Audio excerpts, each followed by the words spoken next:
Bata pa lamang si Louie ay tampulan na siya ng tukso ng mga kalaro niya noon. Napakapayat kasi nito. Parang 2 uod na lang ang hindi pumipirma sa pagpanaw niya. Hanggang sa siya ay magbinata. Tila walang ipinagbago ang kanyang katawan. Patpatin pa rin. Kaya madalas talagang nabubuli sa kanilang lugar.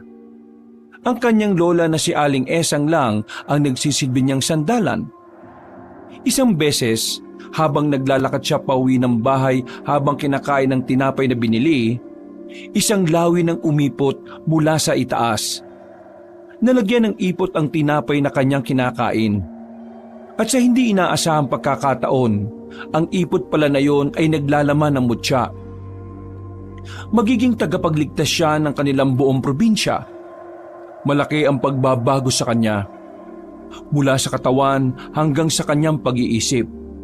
Sa pag-usbong ng mga aswang sa kanilang bayan, si Louie ang haharap sa mga yun. Pipigilan niya ang mga ito na masakop ang kanilang baryo. At sa kanyang tungkulin na ito, malalagay sa alanganin ang kanyang buhay. Ano nga kaya ang mangyayari sa binatang si Louie? Mapagtagumpayan nga kaya niya ang laban kontra sa aswang? O baka mas mangingibabaw sa kanyang kalooban ang pagdududa sa sarili? Ang mga kasagutan ay malalaman natin dito lang sa nag-iisang tambayan ng mga kakibi, ang mga kwento ni Kabanong.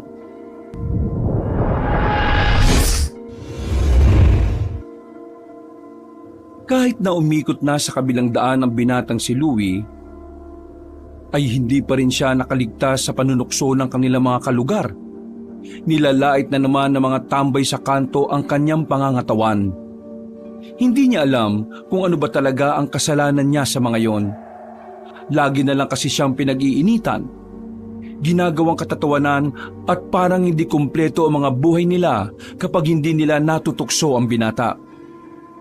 Kahit na matagal nang sanay si Louie sa mga panunukso at pangungutya, ganun at ganun pa rin ang kanyang nararamdaman. Nakakaramdam pa rin siya ng hiya, nasasaktan at parang bumababa ang tingin niya sa sarili. Sinubukan niya namang magpalaki ng katawan noon, pero tuwing magbubuhat siya ng mabigat, kinabukasan ay aapuyin na siya ng lagnat. Bata pa lang, mahina na talaga ang pangangatawan ni Louie. Hindi siya pwedeng mapagod dahil hihingalin siya ng malala. Hindi rin siya pwedeng magbuhat ng mabibigat at mas lalong hindi rin siya pwedeng magutom.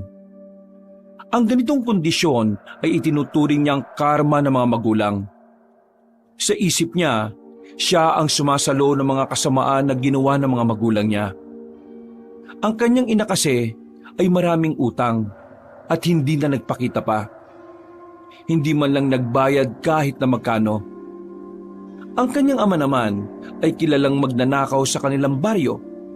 Halos 3 taon na ring hindi nagpapakita dahil nagtatago sa mga otoridad. Huminga na lamang ng malalim si Louie habang naglalakad. Hindi na sana niya papansinin ng mga nangaasar sa kanya, pero biglang lumapit ang pasimuno na si Bornok. Isang binatang may kataasan at may kalakihan ng katawan. Sobrang kasalungat ito ni Louie. Oy Louie, hibla ka ba ng noodles? Ha? Bakit? Kasi sa sobrang payat mo, kaya mong ilagan ng ulan eh. Boom! Pick up line!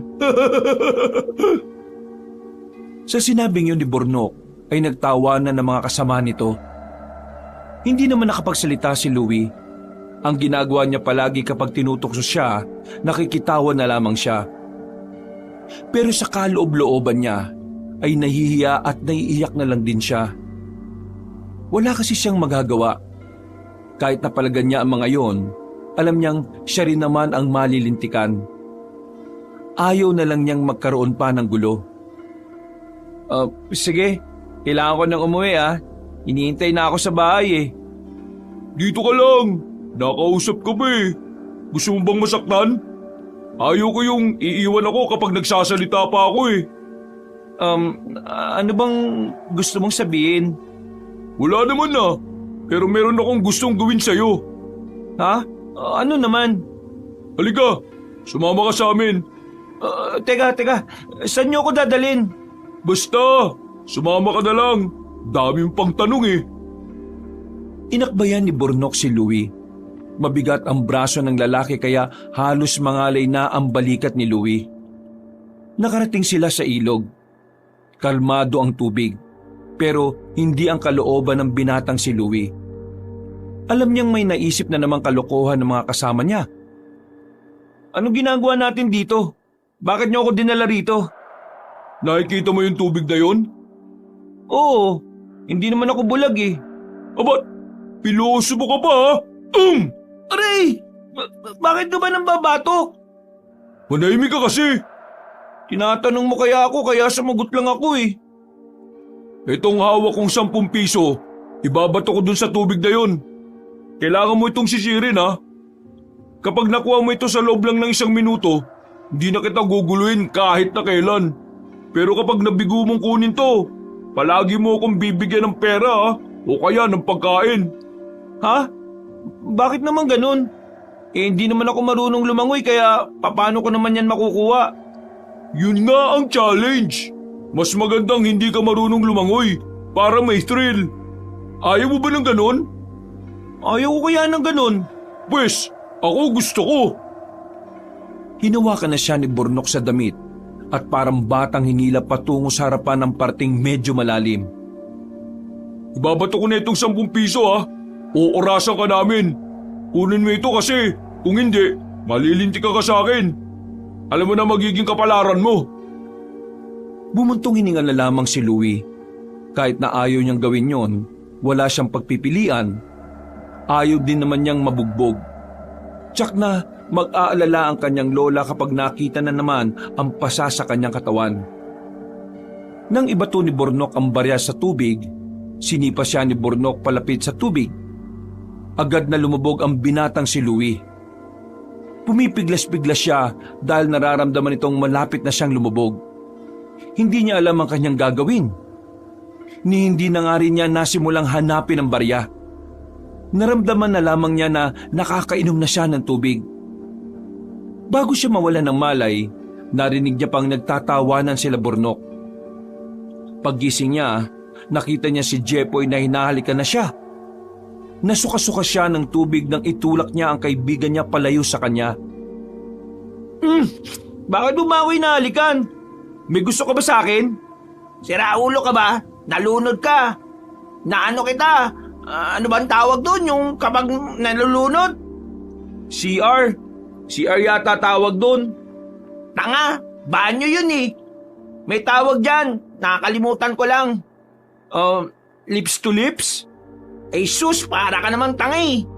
Basta, ganun yung ginagawa kapag may nalulunod. Pasalamat ka pa nga dyan, ginawa ko yun sa'yo. Tingnan mo, buhay ka na ulit. Pwede ka na ulit malunod. Maraming salamat pre ah. Akala ko talaga mamamatay na ako eh. Pero nabusog ako. Ang dami ko yatang nainom na tubig. Eh ikaw naman kasi, bakit ba kasi hinahayaan mo lang silang palagi kang ganunin? Matuto ka naman lumaban. Naalala mo ba nung lumaban ako dati? Wala naman nangyari, di ba? Mas lalo lang silang lumala eh. Tsaka, ano naman laban ko sa kanila? Isang tulak lang nila sa akin, tumutumba na ako eh. Yan kasi ang problema sa'yo. Masyado mong minamalit ang sarili mo, pre. Alam mo, kahit na ano pang katawan mo, basta meron kang tapang, hindi ka basta-basta maapi ng kahit na sino. Yan ang lagi mong tatandaan, pre. Isa pa, hindi naman tama na ginaganyan ka na eh. Patatanda na tayo, no? Mga bata lang ang ginaganyan at nagpapaganyan. Opo, tatay. Sapakin ko yung mukha mo eh. Seryoso ako, no? Oo na nga. Seryoso din naman ako eh. Mayos nga, pre. Dapat matuto kang ipagtanggol ang sarili mo. Hindi habang buhay nandito ako para ipagtanggol ka at iligtas ka. Kasi hindi rin naman habang buhay nasa tabi mo ko eh. Darating ang panahon na makakaroon na rin tayo ng pamilya. At ang pamilya na natin na magiging priority nating protektahan. Maraming salamat pre ah. Alam mo kung wala ka, baka hindi ko na alam ang gagawin ko eh. Ikaw lang naman kasi ang kaibigan ko pre. Maliban na lang dun sa matatandang kaibigan din ni Lola. Pero, paano mo pala nalaman itong ginawa nila sa akin? Galing ako ng bayan. Nakasakay ako ng tricycle. Bumaba agad ako nang makita ko nakakbay agad sa'yo si Bornok Kaya ayun, sinundan ko kayo at nakita ko nga na tinulak ka dun sa tubig. Alam mo, wala naman yan si Bornok Malaki lang siya. Pero kapag ginamon ko ng suntukan yan, nako, hindi makakapalag yan sa akin. Sinasabi ko sa'yo. Pasensya ka na Nabala ka pa tuloy. Ayos lang. Pauwi na naman ako Sige na, tumayo ka na dyan. Umuwi ka na sa inyo. Sabihin mo na lang kay Aling Esang na naligo tayo sa ilog. Baka mag-alala na naman yun. High blood pa naman yung lola mo. Talagang maraming salamat pre Babawi rin ako sa iyo balang araw. Nako, kahit wag na. Di ko naman to ginagawa para maghintay ng kapalit Ang gusto ko lang, maging matapang ka. Huwag kang papapis sa kanila. Inakbayan na ni Jepoy ang kanyang kaibigan kahit na basang-basa pa rin ito. Sabay na rin silang naglakad palabas ng ilog. Nung mga sandaling yun ay gumaan ang pakiramdam ni Louie. Si Jepoy kasi talaga ang tinuturing na niyang tagapagligtas noon pa mang mga bata pa sila. Sa lahat ng tao, si Jepoy ang mas nakakakilala sa kanya. Halos lahat kasi ng kanyang hinaing sa buhay ay dito na niya nasasabi. Hindi niya kasi magawang magkwento palagi sa kanyang lola. Matanda na kasi si Aling Esang at ayaw na sana niya itong dagdagan pa ng stress sa buhay.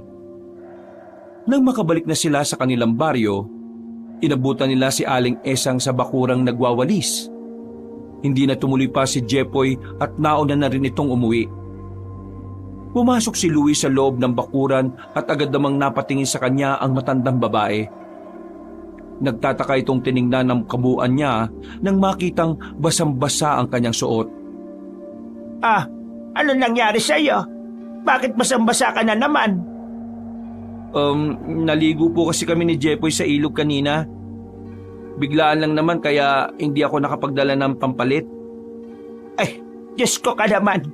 Alam mo namang sakitin ka Sige na, pumasok ka na sa loob at magpalit ka na ng suot mo.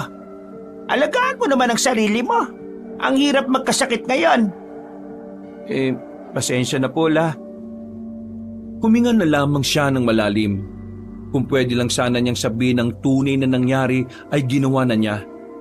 Ang kaso, wala siyang lakas ng loob kaya naman itatago na lamang niya ito gaya ng palagi naman niyang ginagawa.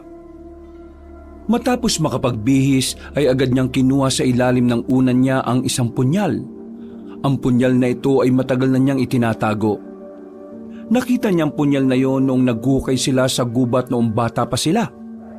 Sa isip-isip ni Louie, ang punyal na yon ay sandata ng mga antingero noon. Dahil mahilig siya sa mga kwentong bayan, mga tungkol sa mga anting-anting at mutya. Itinago niya ang punyal sa pagbabakasakaling balang araw may lalapit sa kanya para bawiin ang sandatang yon. Punyal, kailan ka ba kukunin ng may-ari sa akin? Kung ako na lang kaya gumamit sa'yo, saan naman kaya kita gagamitin? Kay Bornok? Wag, masama yun. Malalakas na katok ang narinig niya sa labas ng kanyang silid. Si Aling Esang ay tinatawag na siya para lumabas ng kanyang kwarto. Maghahapunan na rin kasi. Ano na naman ang ginagawa mo dyan? Nagsasalita ka na naman mag-isa. Palabas na ako la. May kinakabisado lang akong tula. Nagdahilan na lamang siya. Ayaw niya kasing isipin na naman ng kanyang lola na meron siyang kinakausap na hindi nila nakikita. Noon kasi, madalas matakot sa kanya si Aling Esang kapag naririnig siyang nagsasalita na mag-isa. Kaya naman, iniiwasan na rin ni Louie na marinig siya nito. Dakong 7:00 na nang nakalabas na rin ang binata. Sabay na silang kumain ng kanyang lola. Habang nasa hapagkainan, ay biglang may kinwento ang matandang babae. Kilala mo ba si Ara, yung apo ng amiga ko? Apo ni Maring Dolor. Yung magandang babae na nagtatrabaho sa bayan? Oo, yun nga. Tumigil na sa trabaho yon. Ano naman kung tumigil siya sa trabaho, La? Artista ba siya? Hindi pa kasi ako tapos eh. Tapos na ba ako? Bigwasan kaya kita dyan para ma-dislocate ang ribs mo. Ay, sige po. Sensya na po. Sige po, tuloy niyo na po, La. Alam mo ba kung bakit tumigil sa trabaho?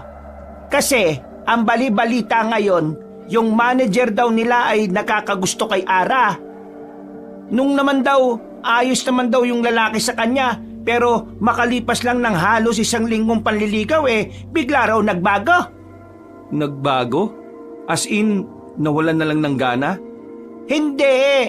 Nagbago daw yung kilos. Weirdo na raw. Tapos, ang kwento pa sa akin ni Maring Dolor, etong apo niya, umuwi daw nung nakaraan na iyak ng iyak. Takot na takot. Alam mo ba kung bakit? Hindi po. Yung manager niya raw, aswang. Ikinagulat ni Louie ang sinabing yon ni Aling Esang. Naibugan niya ang konting kanin ng inunguya. Buti na lang at hindi ito tinamaan ng matanda. Aswang daw? Sigurado ba? Chismis pa nga lang daw. Basta ang sabi sa kwento ng apo ni Dolor, nung pinuntahan niya raw ang manager niya sa bahay nakita daw ni Ara na kumakain ng buhay na pato yung manager niya. Tapos nanlilisik daw ang mga mata. Gumagapang daw ng mabilis. Gumagapang ng mabilis? Nanlilisik ang mga mata at kumakain ng buhay na manok? Katangian nga ng mga aswang yun, La. Pero paano naman mangyayaring aswang siya? May napabalita na bang may aswang dito noon? Sa totoo lang, sa tagal ko na rito sa atin, wala naman akong naririnig na may aswang dito. Ay teka, naalala ko na. Nung dalaga pa ako, usap-usapan na matatanda dito sa amin noon na may aswang sa kabilang baryo. Tapos, gusto yatang kunin ang baryo na ito natin. Pero, tumanda naman na ako. Wala naman nangyaring pananakop na mga aswang. Kumusta naman daw ngayon yung Ara? Ayon, malamang na trauma. Ilang araw nang hindi lumalabas ng bahay. Ay, siya nga pala. Ihatid mo nga ito ngayon kay Maring Dolor. Itong utang kong 200. Gagamitin niya kasi ito pambili ng paninda niya bukas Ngayon na talaga? Siyempre mamaya kapag natapos ka ng kumain. Napaisip si Louie nung mga sandaling yon. Naririnig niya lang kasi sa mga kwento-kwento mula sa mga barbero sa bayan ang tungkol sa aswang. Pero ngayon, narinig na rin niya ito sa kanyang lola. Kapag ang lola pa naman niya ang nagsabi, hindi pwedeng hindi siya maniwala. Ganon kalaki ang tiwala niya sa mga sinasabi na matanda. Kaya naman, pagkatapos kumain, ay kinuha na niya ang pera para ihatid kina Aling Dolor. Sasamantalahin na niya ang pagkakataon na makausap si Ara. Gusto niya kasi talagang malaman kung totoo ba ang kumakalat na balita. Pagdating niya roon, sakto naman na nakita niya ang dalaga sa hagdanan ng bahay. Nakaupo habang may hawak na tasa ng kape. Hindi naman nagdalawang isip si Louie na pumasok. Medyo nahihiya pa siya dahil sa kitang-kita ang payat niyang braso. Nakasando lang kasi siya noong mga sandaling yon. Ara, nandiyan ba si Aling Dolor? Bakit mo siya hinahanap? Ibibigay ko lang sana tong 200 piso. Pinabibigay ni Lola.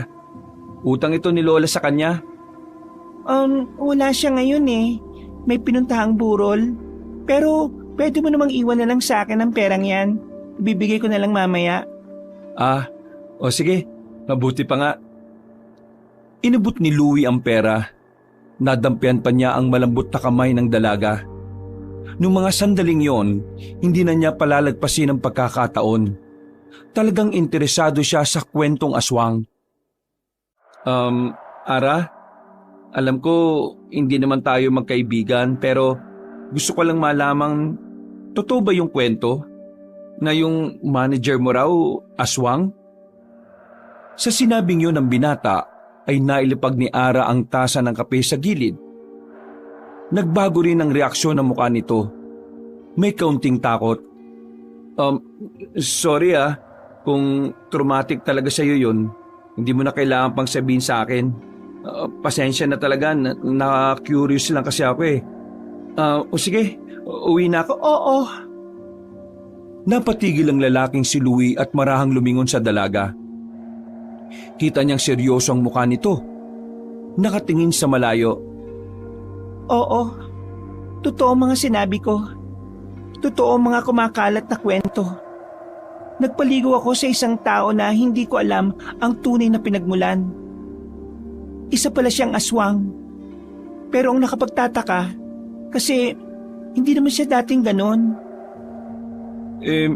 Papanong hindi naman siya dating ganon? Ibig sabihin, ngayon lang siya naging aswang? Matagal ko na siyang manager. Ilang beses na rin ako nakarating sa bahay nila kapag may okasyon. Pero wala naman akong napapansin na kakaiba sa kanya noon. Ang sabi rin ng mga kapitbahay niya, mabuting tao naman noon si Eric. Kaya maging sila, nagtaka nang pati sila nakitang gumagapang paalis ang manager ko. Kung hindi naman siya aswang noon, pero naging aswang siya ngayon, tingin ko merong kakaibang nangyari. Bakit? May alam ka ba na pwedeng maging dahilan? Hindi ako eksperto sa mga ganito pero interesado ako. Nakapagbasa at nakapanood na ako ng mga dokumentaryo. Sa pagkakaalam ko, may ginagawa ang mga aswang sa hindi natural na pagpaparami. Ang hindi natural ay yung ginagawa nilang aswang ang normal na tao. Nakalimutan ko lang ang tawag dun eh. Pero alam kong merong ganon. Alam mo, buti ka pa naintindihan mo ko. Buti ka pa naniniwala sa akin. Si Lola, pinagkalat niya ang kwento ko sa kanya pero hindi naman siya naniniwala. Pambira naman pala ang lola mo eh. Hindi naman pala naniniwala pero sinabi niya pa sa iba. Pero hindi bale. Kapag kailangan mo ng kausap tungkol sa mga ganitong bagay, puntahan mo lang ako sa bahay. Wala kasi akong cellphone eh. Text mo na lang sana ako.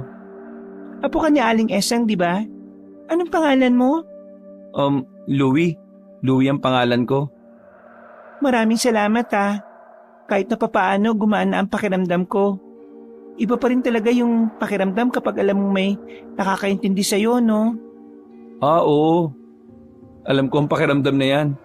Kaya naiintindihan naman kita. Pero ikaw, huwag ka nang lumayo dito sa atin ha. Baka kasi bigla ka na lang lapitan ng manager mo at kunin ka. Wala pa naman silang pinipili kapag natakam na sila sa laman ng tao, kahit sino na lang. Sige, maraming salamat sa paalala. Basta yung 200 ha, bigay mo na lang sa lola mo. Kailangan daw kasi niya yan eh, pandagdag sa puhunan. Tumango na lamang ang magandang babae nang maglakad na rin palabas ng bakuran si Louie. Si Louie naman ay nakahinga na rin ng maluwag. Hiyang-hiya kasi siya sa kagandahan ng babaeng yon. Naramdaman niya na sa unang pagkakataon, humanga na rin siya sa isang babae. Kagad na nakabalik ang binatang si Louie sa kanilang bahay. Natulala siya sandali sa harapan ng lamesa. Nakita naman siya ng kanyang lola kaya agad siya nitong nilapitan. Bakit ka tulala? Naibigay mo na ba yung perang pinapaabot ko sa iyo? Opo la, naiabot ko na po. Nakausap ko po si Ara. Kaya naman pala ganyan ang mukha mo eh. Crush mo siya, no? Sino po ba namang lalaki ang hindi mahuhumaling sa kanya? Ang ganda-ganda niya kaya. Siya lang yata ang magandang babae rito sa baryo natin eh. Sabi ko na nga ba magugustuhan mo si Ara eh. Mabait na bata rin naman yon. Hanggang doon lang naman po yun la. Alam ko naman na malabong magustuhan niya rin ako. Mas maraming mas gwapo dyan at mas macho. Ano ka ba? Huwag mo ngang sabihin yan. Hindi ka dapat panghinaan ng loob. Alam mo, ang mga babae, mas nai-inlove ang mga yan sa ugali kaysa sa itsura. Oo, madalas unang napapansin ang anyo ng lalaki. Pero kapag nakilala niya ang isang lalaki, wala na siyang pakialam sa anyo. Tingnan mo naman ako. Hindi naman kagwapuhan ng lolo mo. Napakasimple lang naman ang mukha niya. At ang dami-daming nanliligaw sa akin nung araw. As in, pila-pila sila sa gabi sa pangaharana ha. Pero ang lolo mo ang pinili ko. Alam mo kung bakit? Kasi siya lang ang pinaka-natural. Lahat ng pinapakita niya ay totoo. Sincero. At walang halong pagpapanggap. Ganun dapat ang ginagawa ng mga lalaki. Hindi puro papreskot yabang. Lola naman, hindi naman ako manliligaw kay Are. Alam mo naman na hindi pa siya nakaka-recover sa trauma. Kailangan ko pong igalang yun. May pinagdaraanan pa siya. Mas interesado ako sa kwento niya, Lola. Totoo po ang kwento niya eh. Aswang nga talaga ang manager niya na nanligaw sa kanya. Hindi pa naman natin napapatunayan. Pero ako, naniniwala din ako na totoo. Kaya nga ikaw ha, huwag ka na munang lumalayo. Lalaki naman ako. Hindi naman ako pagkakainteresan ng manager ni Ara. Si Ara ang hindi dapat umalis ng bahay nila kasi delikado siya. Baka mamaya bigla na lang siyang hablutin ng manager niya tapos kagatin, lapain. Ay basta, makinig ka na rin sa akin. O sige na, papasok na ako sa kwarto ko. Makikinig pa ako sa radyo. Yung teledrama na lagi kong pinakikinggan. Ay nako, patay na si Ignacio. Paano na kaya si Carmina? Napapailing na lang si Louie sa kanyang lola. Kapag oras na kasi ng pakikinig nito, ay wala nang pwedeng makaistorbo rito. Pareho sila ng kanyang lola na mahilig sa mga kwento. Ang lola niya sa radyo. Siya naman ay sa mga libro na nabibili lang niya sa mga bangkenta sa bayan. Natulog na lamang si Louie ng mga sandaling yun. Tinanghali na siya ng gising kinabukasan. Napasarap ang kanyang tulog dahil umuulan nung madaling araw. Paglabas niya ng kanyang silid ay wala na ang lola niya. Pero may nakahanda na siyang almusal. Umupo siya roon at napangiti. Naiya na siya kay Aling Esang. Ang matanda kasi ang tumataguyod sa kanilang dalawa. Sinubukan rin naman kasi ni Louie na magtrabaho noon.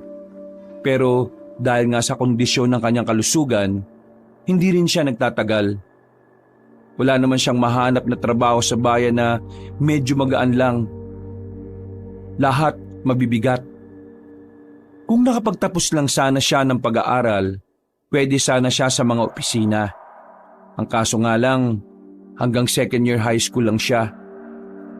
Alam kong nandiyan ka sa baba ng bintana. Pasok na dito pre. Sabayan mo ako mag-almusal. Lumabas si Jepoy sa pinagtataguan nito. Agad namang itong pumasok at saka kumuha ng tinapay na may keso. Salamat pre ha. Naubusan na naman kasi ako ng almusal sa amin eh. Lang niya kasi, ang dami nga naming magkakapatid. Yung mga pinsan pa namin ng mga bata, sa bahay din nakikikain. Wisit kasi tong tsahin ko eh. Sa bahay iniwan yung mga anak niya. Okay lang yan. Huwag ka na magdailan. Pakakainin naman kita kahit walang magandang rason eh. Tropa tayo eh. Salamat talaga.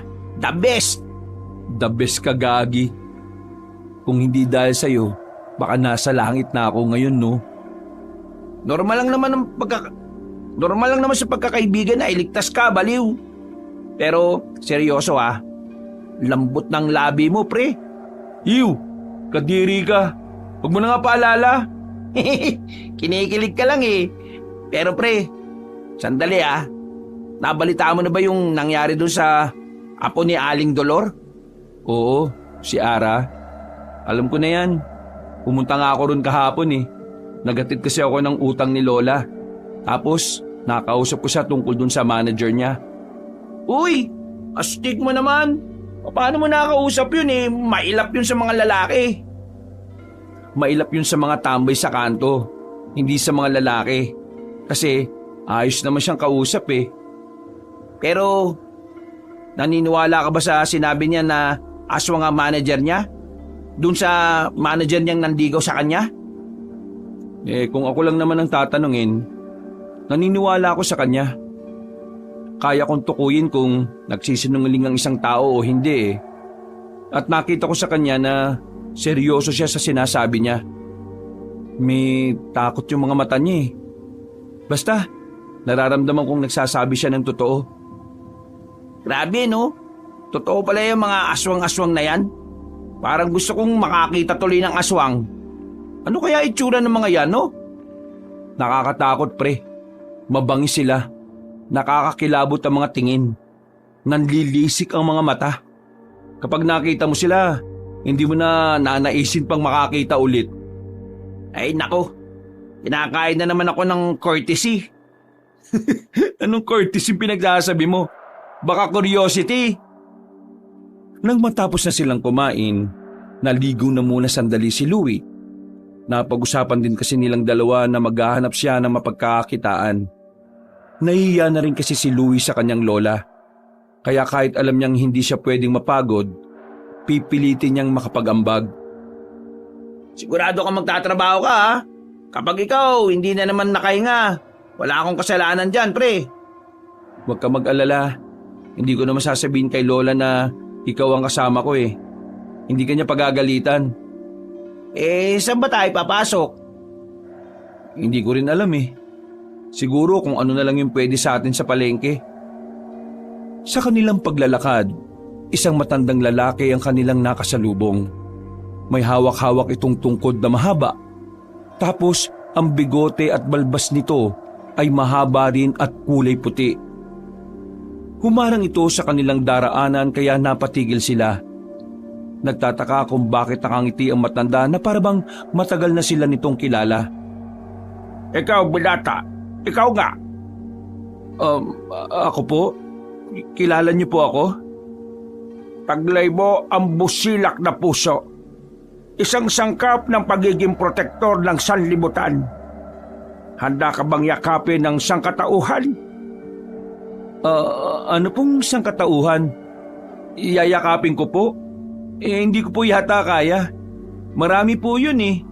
Pero, teka, sino po ba kayo? Ako si Tatang Dindo. Naglalakbay ako upang hanapin ang karapat-dapat. At ngayon, mukhang natagpuan ko na. Sandali lang po pero wala po kasi kaming oras sa mga ganito eh. Mas kailangan po kasi namin ng trabaho. Kung may alam po kayo, baka matulungan nyo kami. Kung pwede lang po. Ito'y hindi lang basta trabaho. Ito ay isang tungkulin at misyon. Handa ka bang tanggapin ito, binata? Ho? Ako po? Hindi ikaw. Siya. Ho? Bakit ho ako? Dahil ikaw ang karapat-dapat. Nako, pasensya na po talaga. Ang gulo niyo pong kausap eh. Kailangan na po talaga naming umalis. Pasensya na po Pre, tara na. Naglakad na ang dalawa. Pero bago sila makalayo, narinig pa nilang sumisigaw ang matandang ermitanyo. Ang sanlibutan ay napapalibutan ng kasamaan. Ngunit narito na ang tagapagtanggol! Napailing na lamang ang magkaibigan. Naisip nilang dalawa na baka may problema lang sa pag-iisip ang matandang yon. Hindi na lamang nila pinansin at pinagpatuloy na lang nila ang paghahanap ng mapapasukan. Pero bago sila makarating ng palengke, naabala na naman sila nang makasalubong nila ang grupo ni Bornok. Alam na agad ni Louie kung ano ang mangyayari sa mga sandaling ito. Uy, tingnan mo nga naman. 2 bugok nagsama. Para kayong itlog na masarap pag-umpugin eh. Bakit kayo dumadaan dito? Balwarte namin to Bakit?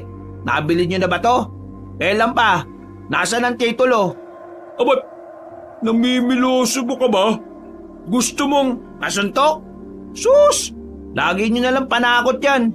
Oy Bornok, kung itong kaibigan ko nabubuli mo, ibahin mo ako Patapon na rin ang buhay ko, kaya hindi kita uurungan. Uy, pinagsasasabi mong patapon. Baliw ka ba? Makisakay ka na lang, pre. Matapang ka ba talaga? Gusto mong magsuntukan tayo dito? Oo naman. Basta one-on-one tayo. Patabihin mo yung mga alipores mo. Hoy kayo! Gilid lang kayo. Papatahimikin ko lang na isang malakas na suntok sa mukha tong bansot na ito. Sus! Akala mo porke malaki ka, di kita papatulan? Manigas ka! Uy, ano ka ba? Bakit nakikipag-away ka pa?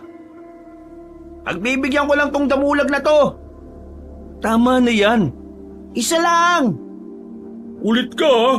Akala mo makakapalag ka sa akin? Titirisin lang kita. Lalapit na sana si Bornok kay Jepoy na biglang may dumaan na lalaki. Binangga nito si Bornok. Naggalit naman ang binata sa lalaking yon. Pagtingin nila sa lalaki, napansin nilang parang mas matanda yun sa kanila. Mga nasa edad 40 na sa palagay nila. Epal ka ba? Kung makabangga ka, para kang siga. Alam mo ba kung sino lang ang siga dito? Tumingin lang kay Bornok ang lalaki. Namumula ang mga mata nito, pero putlang-putla ang balat nito. Nang akmang sasapakin na ito ni Bornok, bigla itong sinakal ng lalaki. Sa laki ni Bornok, ikinagulat nila Louie at Jepoy kung paano ito naiangat sa ere. Pagkatapos, walang kahirap-hirap nitong hinagi sa gilid si Bornok. Parang wala lang nangyari na maglakad na ang lalaki paalis. Napanganga ang lahat. Kahit ang mga kasamahan ni Bornok ay nawindang din. Uy! Sino yun? Hindi normal ang lakas nun ah. Pre, kakaiba yun. Pakiramdam ko, hindi tao yung ganong kalakas. Nakakapaghinala rin yung mga mata niya, pre. Namumula yung mga mata eh. Namumutla. Pre, baka... Aswang? Uy! Saan ka pupunta? Hindi pa tayo tapos magsuntukan! Nagmamadali nang tumakbo si Louie at Jepoy. Sinundan nila ang lalaki kung saan ito tutungo. Laking pagtataka nila nang makitang nasa harapan na ito ng bahay nila Aling Dolor. Sa pagkakataong ito, napagtanto na ni Louie na ang lalaking yon ay ang lalaking manager ni Ara.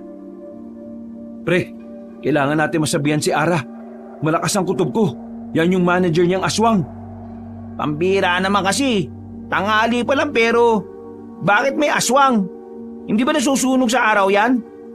Ewan ko, pero kailangan na natin kumilos. Noong mga sandaling yun ay wala nang nararamdaman na takot ang binatang si Louie. Hindi na niya naisip ang kalagayan ng katawan niya. Wala na siyang pakialam kung patpatin siya. Ang mahalaga sa kanya ay mapigilan niya yun na makalapit sa dalaga. Agad na lumabas si Louie sa kanyang pinagtataguan. Buo na ang kanyang loob na atakihin ng lalaki. Paglapit niya ay agad niyang sinuntok ang lalaking yun sa ulo.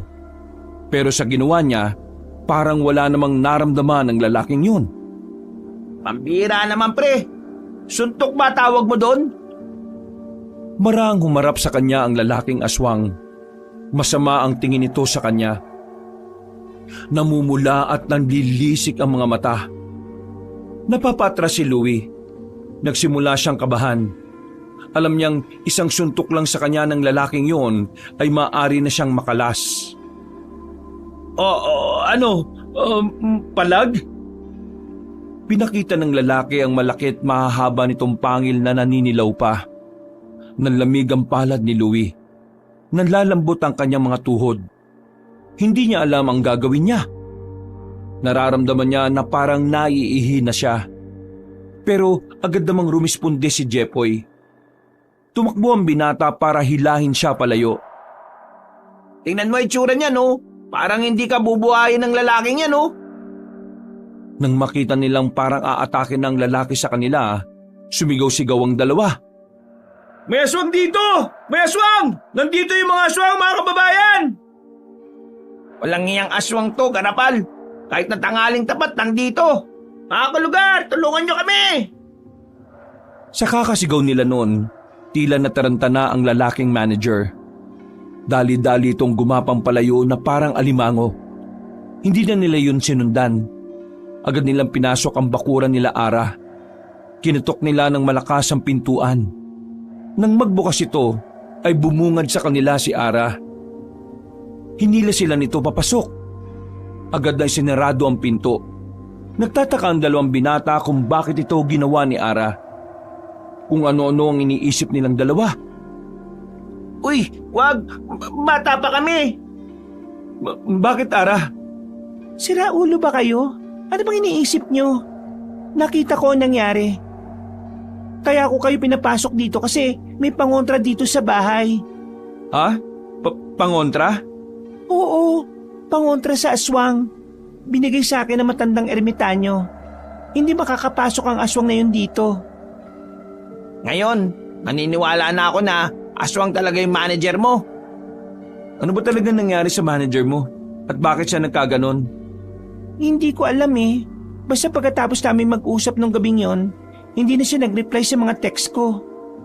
Meron ba siyang kinain na kung ano? Naalala ko na kasi kung ano yung ginagawa ng mga aswang. Yanggaw ang tawag doon. Yun ang ginagawa nila para gawing aswang ang mga normal na tao. Ginagawa nila yun sa pamamagitan ng pagkain o kaya ng inumin. O kung minsan sa sigarilyo o straw. O kahit na anong isusubo sa bibig. Hindi ko alam eh. Basta nagulat na lang ako na gano'n na rin siya. Pero mahal mo. Huy, huwag ka nga magtanong ng ganyan. Para kang timang. Dumito na muna kayo. Baka kung anong gawin niya sa inyo. Nakita mo pala ang nangyari? E di, nakita mo rin kung gaano kalakas yung suntok ni Louie. Huy, epal ka talaga no. Ganyan ba talaga kayo? Kahit na nalagay na sa panganib ang buhay niyo?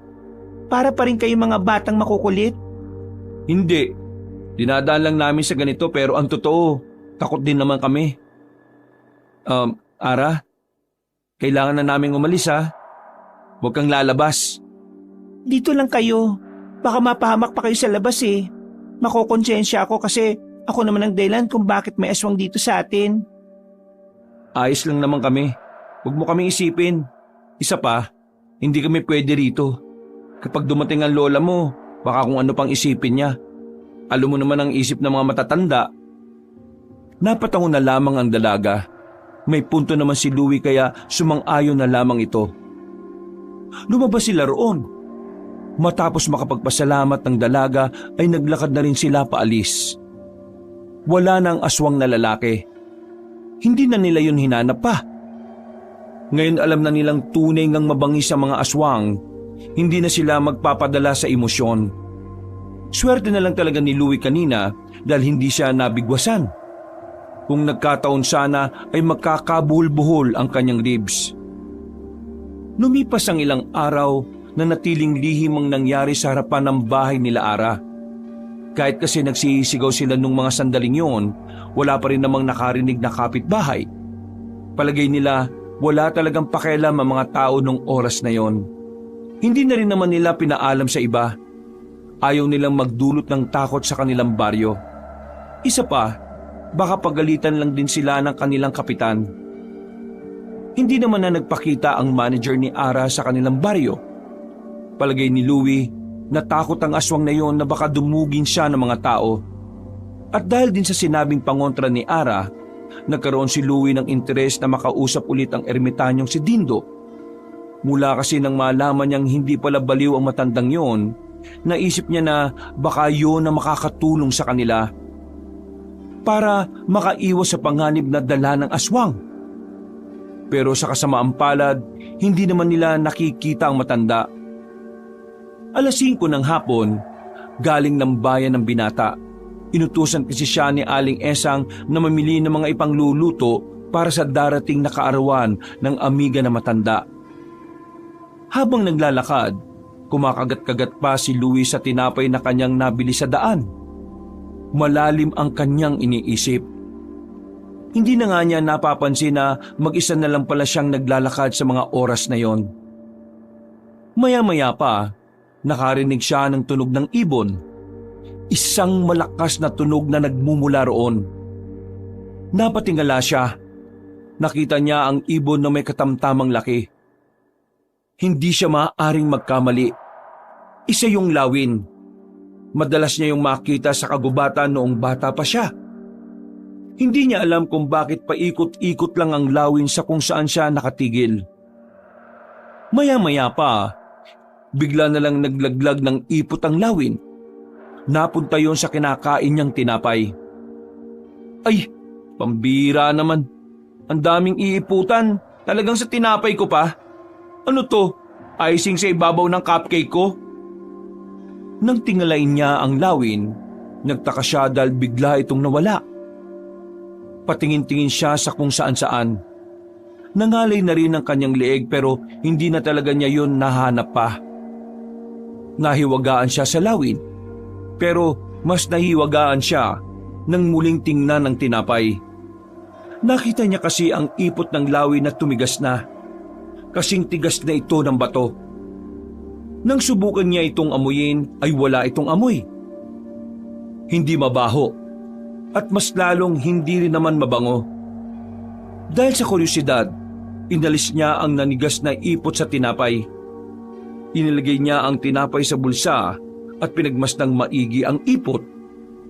Kulay puti ito na may pagkakulay brown na titim. Ilang beses niya itong tinapak-tapakan pero hindi ito nadudurog. Langya, anong klaseng ipot to? Bakit sobrang tigas? Napalingon siya sa likuran nang marinig ang boses ng isang matandang lalaki. Nakita niya si Mang Dindo. Nakangiti itong naglakad palapit sa kanya. Pero bigla itong natalisod sa nakausling bato. Nasubsob ang matanda. Munti ka nang matawa si Louie pero buti na lang at nakapagpigil siya. Nilapitan niya si Mang Dindo at saka tinulungan tumayo. Ano ba yan? Okay na sana, pero bakit ka pa nadapa? Pasensya na. Hindi ko nakita ang nakausling simento. Pero nandito ako para sabihin sa iyo ang mga bagay na dapat mong malaman. May alam ka ba kung bakit tumigas yung ipot? At anong kinalaman mo sa mga nangyayari dito? Totoong ikaw ang nagbigay ng pangontra kay Ara? Mamaya ka na magtanong. Hayaan mo na muna akong magsalita. Ay, sige. Magsalita ka na. Gusto kong ipaliwanag na muna sa iyo ang pinagmulan ng mga pagyayaring ito. Ligid sa kaalaman ng mga tao na may isang albularyo na sumapi na sa kasamaan. Marunong siyang mangyanggaw. Isang paraan ng mga aswang ng pagpaparami ng kanilang bilang. Ang albularyong ito ay may layuning pagharian ng sangkatauhan sa pamamagitan ng kanyang kasamaan. Hindi ko pa alam kung bakit at ano ang pinakadahilan niya. Pero isa lang ang malinaw para sa akin. Mag-asik sila ng lagim sa sanlibutan. Kaya naman narito ako para sabihin sa iyo na ikaw ang magiging instrumento ng kabutihan. Ang sandata ng liwanag, ang pag-asa ng mga tao. Ha? Ano pong sinasabi niyo? Sa madaling sabi, ikaw ang lalaban sa mga aswang. Seryoso ba? Hindi niyo po ba nakikita ang katawan ko? Isang hangin lang sa akin, lilipad na ako eh. Tapos ako pa magiging tagapagligtas? Kaya nga bibigyan ka ng mutya, iho. Tutulungan ka ng mutya para mas Mutya? Teka. Ito ba yung binibigay na kalikasan? Ng hayop o ng mga kakaibang nilalang sa tao? Para lumakas ang pangangatawan niya? Oo. Pero pwede ba? Patapusin mo muna ako. Na-high blood na ako sa iyo eh. Ay, nako. Naku, pasensya na po. Sige po, magsalita na po kayo ulit. Ang ipot na hawak-hawak mo, galing yan sa mahiwagang lawin na nagpapakita lang sa mga taong may busilak na puso. Ang kanyang ipot ay hindi basta-basta dumi ng lawin. Yan mismo ang mutya na makakatulong sa iyo. Kaya naman gusto kitang tanungin ngayon, tatanggapin mo ba ang hamon na ibinibigay sa iyo ng tadhana? Pwede bang tumanggi? Kaya nga kita tinatanong. Ibig sabihin, meron kang pagpipilian. Kung sakali bang ayaw ko, may iba pa bang gagawa nito? Yon ang hindi ko alam. Alam mo, sa katunayan, maraming taon ang binilang para malaman kung sino ang susunod na tagapangalaga. Kung hindi mo tatanggapin, Maghihintay kami ulit kung kailan ipapanganak ang susunod sa iyo. Huminga ng malalim si Louie. Pinanghihinaan kasi siya ng loob. Hindi niya kasi alam kung kakayanin niyang panindigan ng misyon na maaaring ibigay sa kanya. Wala kasi siyang lakas ng loob na makipaglaban. Hindi niya pa nga mapalagan si Bornok. Ang mga aswang pa kaya na alam naman niya kung gaano kabangis. Bibigyan kita ng sapat na oras para makapag-isip. Kapag pumayag ka, iyon na ang mutya ng lawin. Pero kung ayaw mo, ibalik mo sa akin yan. Kapag nakapag-desisyon ka na, pumunta ka sa gubat at isigaw mo lang ang pangalan ko. Hanggang sa muling pagkikita, paalam. Nagsimula ng maglakad ang matanda at sa hindi inaasahang pagkakataon, muntikan na naman itong matumba. Aray, naku, visit na daan ka, oh. Ang daming pondo ng gobyerno pero hindi man lang maayos-ayos ang lubak dito. Lalapitan sana ni Louie ang matanda para alalayan ito. Pero mabilis itong naglakad patungo sa loob ng kagubatan. Napapailing na lamang si Louie. Naglakad na lamang pauwi si Louie. Tulala na naman ang binata sa kakaisip. Makakahalo na ang mga naglalaro sa utak niya. Pakiramdam niya ay mababaliw siya kapag hindi niya yon naikwento sa iba.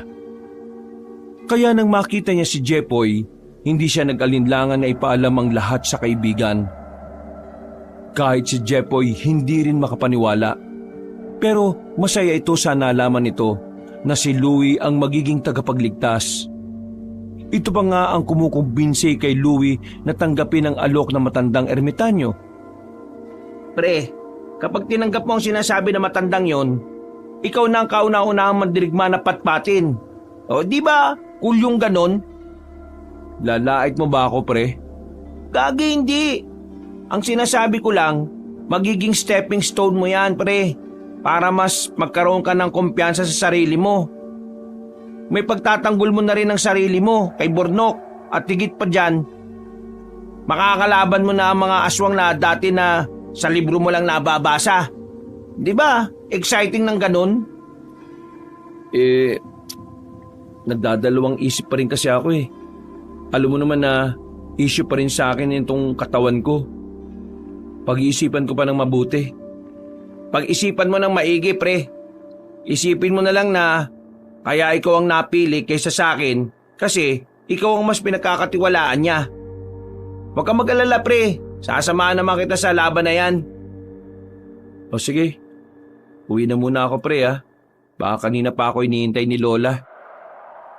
Sige, basta balitaan mo ako kung anong magiging desisyon mo, ha. Pag-uwi ni Louie sa kanilang bahay, agad niyang ibinigay ang kanyang mga napamili.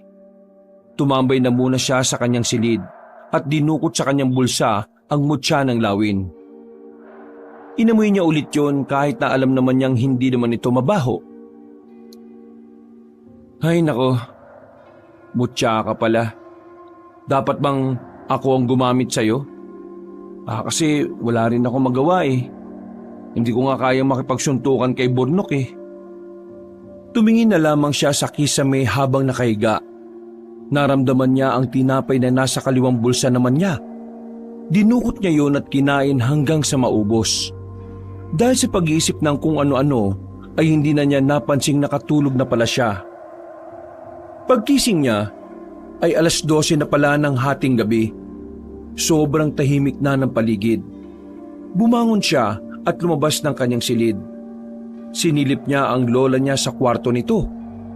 Mahimbing na ang tulog na matanda. Sa lamesa naman ay may naiwan na pagkain na sadyang itinira sa kanya. Napangiti na lamang si Louie. Kahit kailan kasi, walang palya ang pagmamahal sa kanya ng lola niya. Umupo siya at tinangkang titikman ang pagkain na nasa lamesa nang biglang may naramdaman siyang hapdi sa kanyang dibdib. Nang kapain niya yon, naramdaman niyang tila may nakaumbok. Nung una ay inakala niyang bukol, pero nang matingnan niya, nakita niya ang ipot na matigas, ang mutya ng lawi na nakadikit sa kanyang balat sa dibdib. Pilit niya itong tinatanggal. Pero pakiramdam niya ay matutuklap lang ang balat niya. Gagi, sinong nagdikit nito? Maya-maya pa, bigla na lamang niyang naramdaman na parang nasa panganib ang dalagang si Ara. Naririnig din niya ang sigaw nito. Mas lalo pa siyang nawindang nang biglang makita niya sa pangitain ang mismong eksena na nasa alanganin ng dalaga. Pakiramdam niya, gumaganang mutya sa kanya. Pakiramdam niya, ang kakayahang makakita ng isang senaryo ay parte ng kapangyarihan ng isang lawin. Tumayo agad siya. Aminadong kinakabahan siya sa mga sandaling yun. Wala siyang ibang nararamdaman kundi ang pagnanais na mailigtas si Ara. Lumabas siya ng bahay. Naramdaman niyang tila lumaki ang katawan niya. Paghawak niya sa braso niya, ay nagputukan ng kanyang muscle. Kinapa naman niya ang kanyang tiyan. Meron na rin siyang abs. Bumalik siya sa loob ng bahay at humarap sa salamin. Nakita niyang maskulado na pala ang anyo niya. Pareho pa rin naman ang kanyang mukha, pero dahil nga hindi na siya mukhang patpatin, maging siya ay di na rin niya makilala ang sarili. Ipinagpaliban na muna niya ang pagiging ignorante sa kanyang pagbabago. Mas pinagtuunan niya ang dalaga dahil alam niyang mas kailangan na siya nito. Mabilis ang takbong ginawa niya. Hindi ito pangkaraniwan na gaya ng takbo ng isang tao. Pagdating niya sa bakuran nila Ara, nakita niya ang lalaking aswang na umaaligid sa bahay. Napatingin din yon sa kanya nang makita siya. Hoy! Umalis ka nga dyan! Kulit mo ah! Sinabing ayaw na sa'yo ni Are. Isa kang aswang at kailangan mong mawala. Teka, iba rin ang boses ko ah. Umangi lang ang aswang sa kanya. Nakita niyang sumilip si Ara sa bintana. Kaya naman agad niya itong sinenyasan. Ara! Diyan ka lang! Ako nang bahala sa isang ito!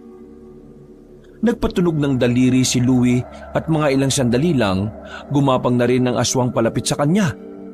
Dinamba siya nito at pumaibabaw sa kanya. Pero sinipa ito ni Louie. Sa lakas ng pagkakasipa ni Louie ay tumalsik ang aswang.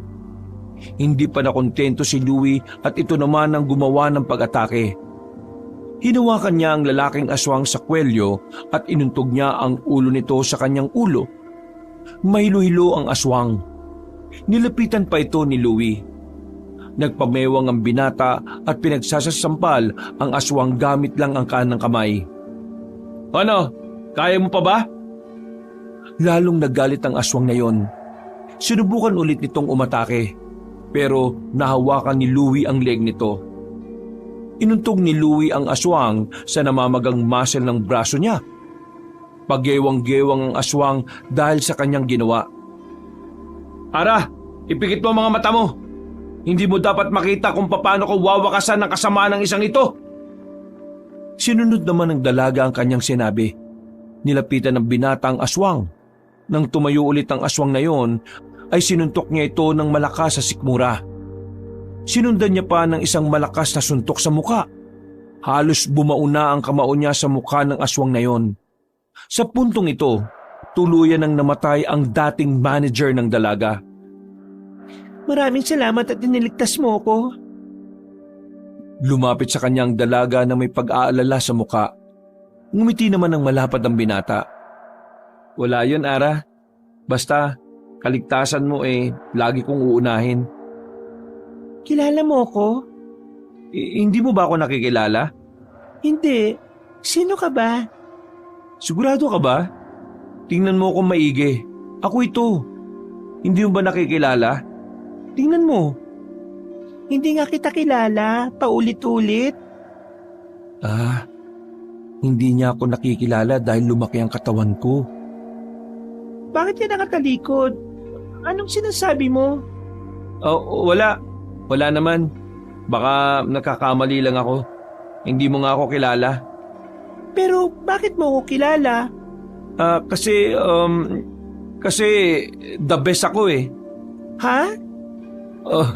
Pasensya ka na, Binibini, pero kailangan ko munang i-dispatcha ang aswang na ito. Baka magising na ang lola mo sa pag-uusap natin eh. Wala naman si Lola eh. umalis uli, hindi pa nakakauwi. O sige, pero kailangan ko nang magpaalam. Binuhat ni Louie ang bangkay ng aswang. Nagpaalam na muna ito kay Ara at saka umalis na rin. Dinala niya ang bangkay na yon sa kagubatan. Bago niya sunugin ang bangkay nito, bigla siyang nagkaroon ng pangitain. Lumitaw sa kanyang isipan ng mga pinatay na tao ng aswang na yon. Kinilabutan si Louie dahil hindi niya inakalang marami na rin pala itong nabiktima. Karamihan ay puro babae. Tama lang pala talaga na nawala ka na sa mundong ito. Gamit ang matalas na paningin na malalawin, sinuyod niya ng tingin ng kagubatan. Wala naman siyang namataang aswang doon at agad na rin siyang umalis. Hindi na niya binalikan pa ang dalaga. Umuwi na lang siya sa kanila habang tulog pa ang kanyang lola. Mga ilang sandali pa, unti-unti na rin bumalik sa pagiging patpati ng katawan ni Louie. Dito na niya napagtanto na lumalaki pala talaga ang katawan niya kapag ginagamit niya ang mutya. Hindi niya maiwasang hindi mamangha. Nagtatatalon siya sa kama sa sobrang saya. Hindi kasi siya makapaniwala na kinaya niyang iligtas ang babaeng kanyang hinahangaan. Ng mga oras na yon, hindi na rin siya makatulog. Bawat may hinang ingay kasi ay naririnig na niya. Ang galing ng mutya na to. Kanina, parang may zoom yung mata ko. Nakikita ko kahit na malayo. Hanip, ganito pala ang mutya ng lawin. Napapangiti pa siya. Kakaisip niya ay hindi na niya napansin na sumapit na pala ang umaga. Pero wala man lang siyang naramdaman na kahit kaunting antok. Hindi niya alam kung epekto ba yun ng mutya sa kanya. Pero isa lang ang natitiyak niya. Gusto na niyang maging tagapagligtas. Nang umalis ang kanyang lola Esang, agad niyang pinapunta sa bahay niya si Jepoy. Gusto niya sana ipakita ang pagpapalit niya ng anyo, ang kaso nga lang ay hindi na niya ito magawa. Naiinis na siya dahil napapahiya na siya kay Jepoy. Pre, naniniwala naman ako sa kwento mo kasi kalat na rin ngayon. Pinag-uusapan nila yung nagligtas kay Ara. Hindi mo na kailangan ipakita pa sa akin. Baka kasi magagamit mo lang ang mutya kapag may nangangailangan.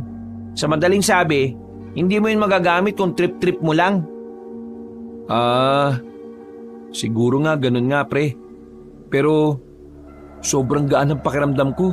Tapos pakiramdam ko, ang lakas-lakas ko. Sayang, kung nakita mo lang kung papaano ko binugbog yung aswang na yon.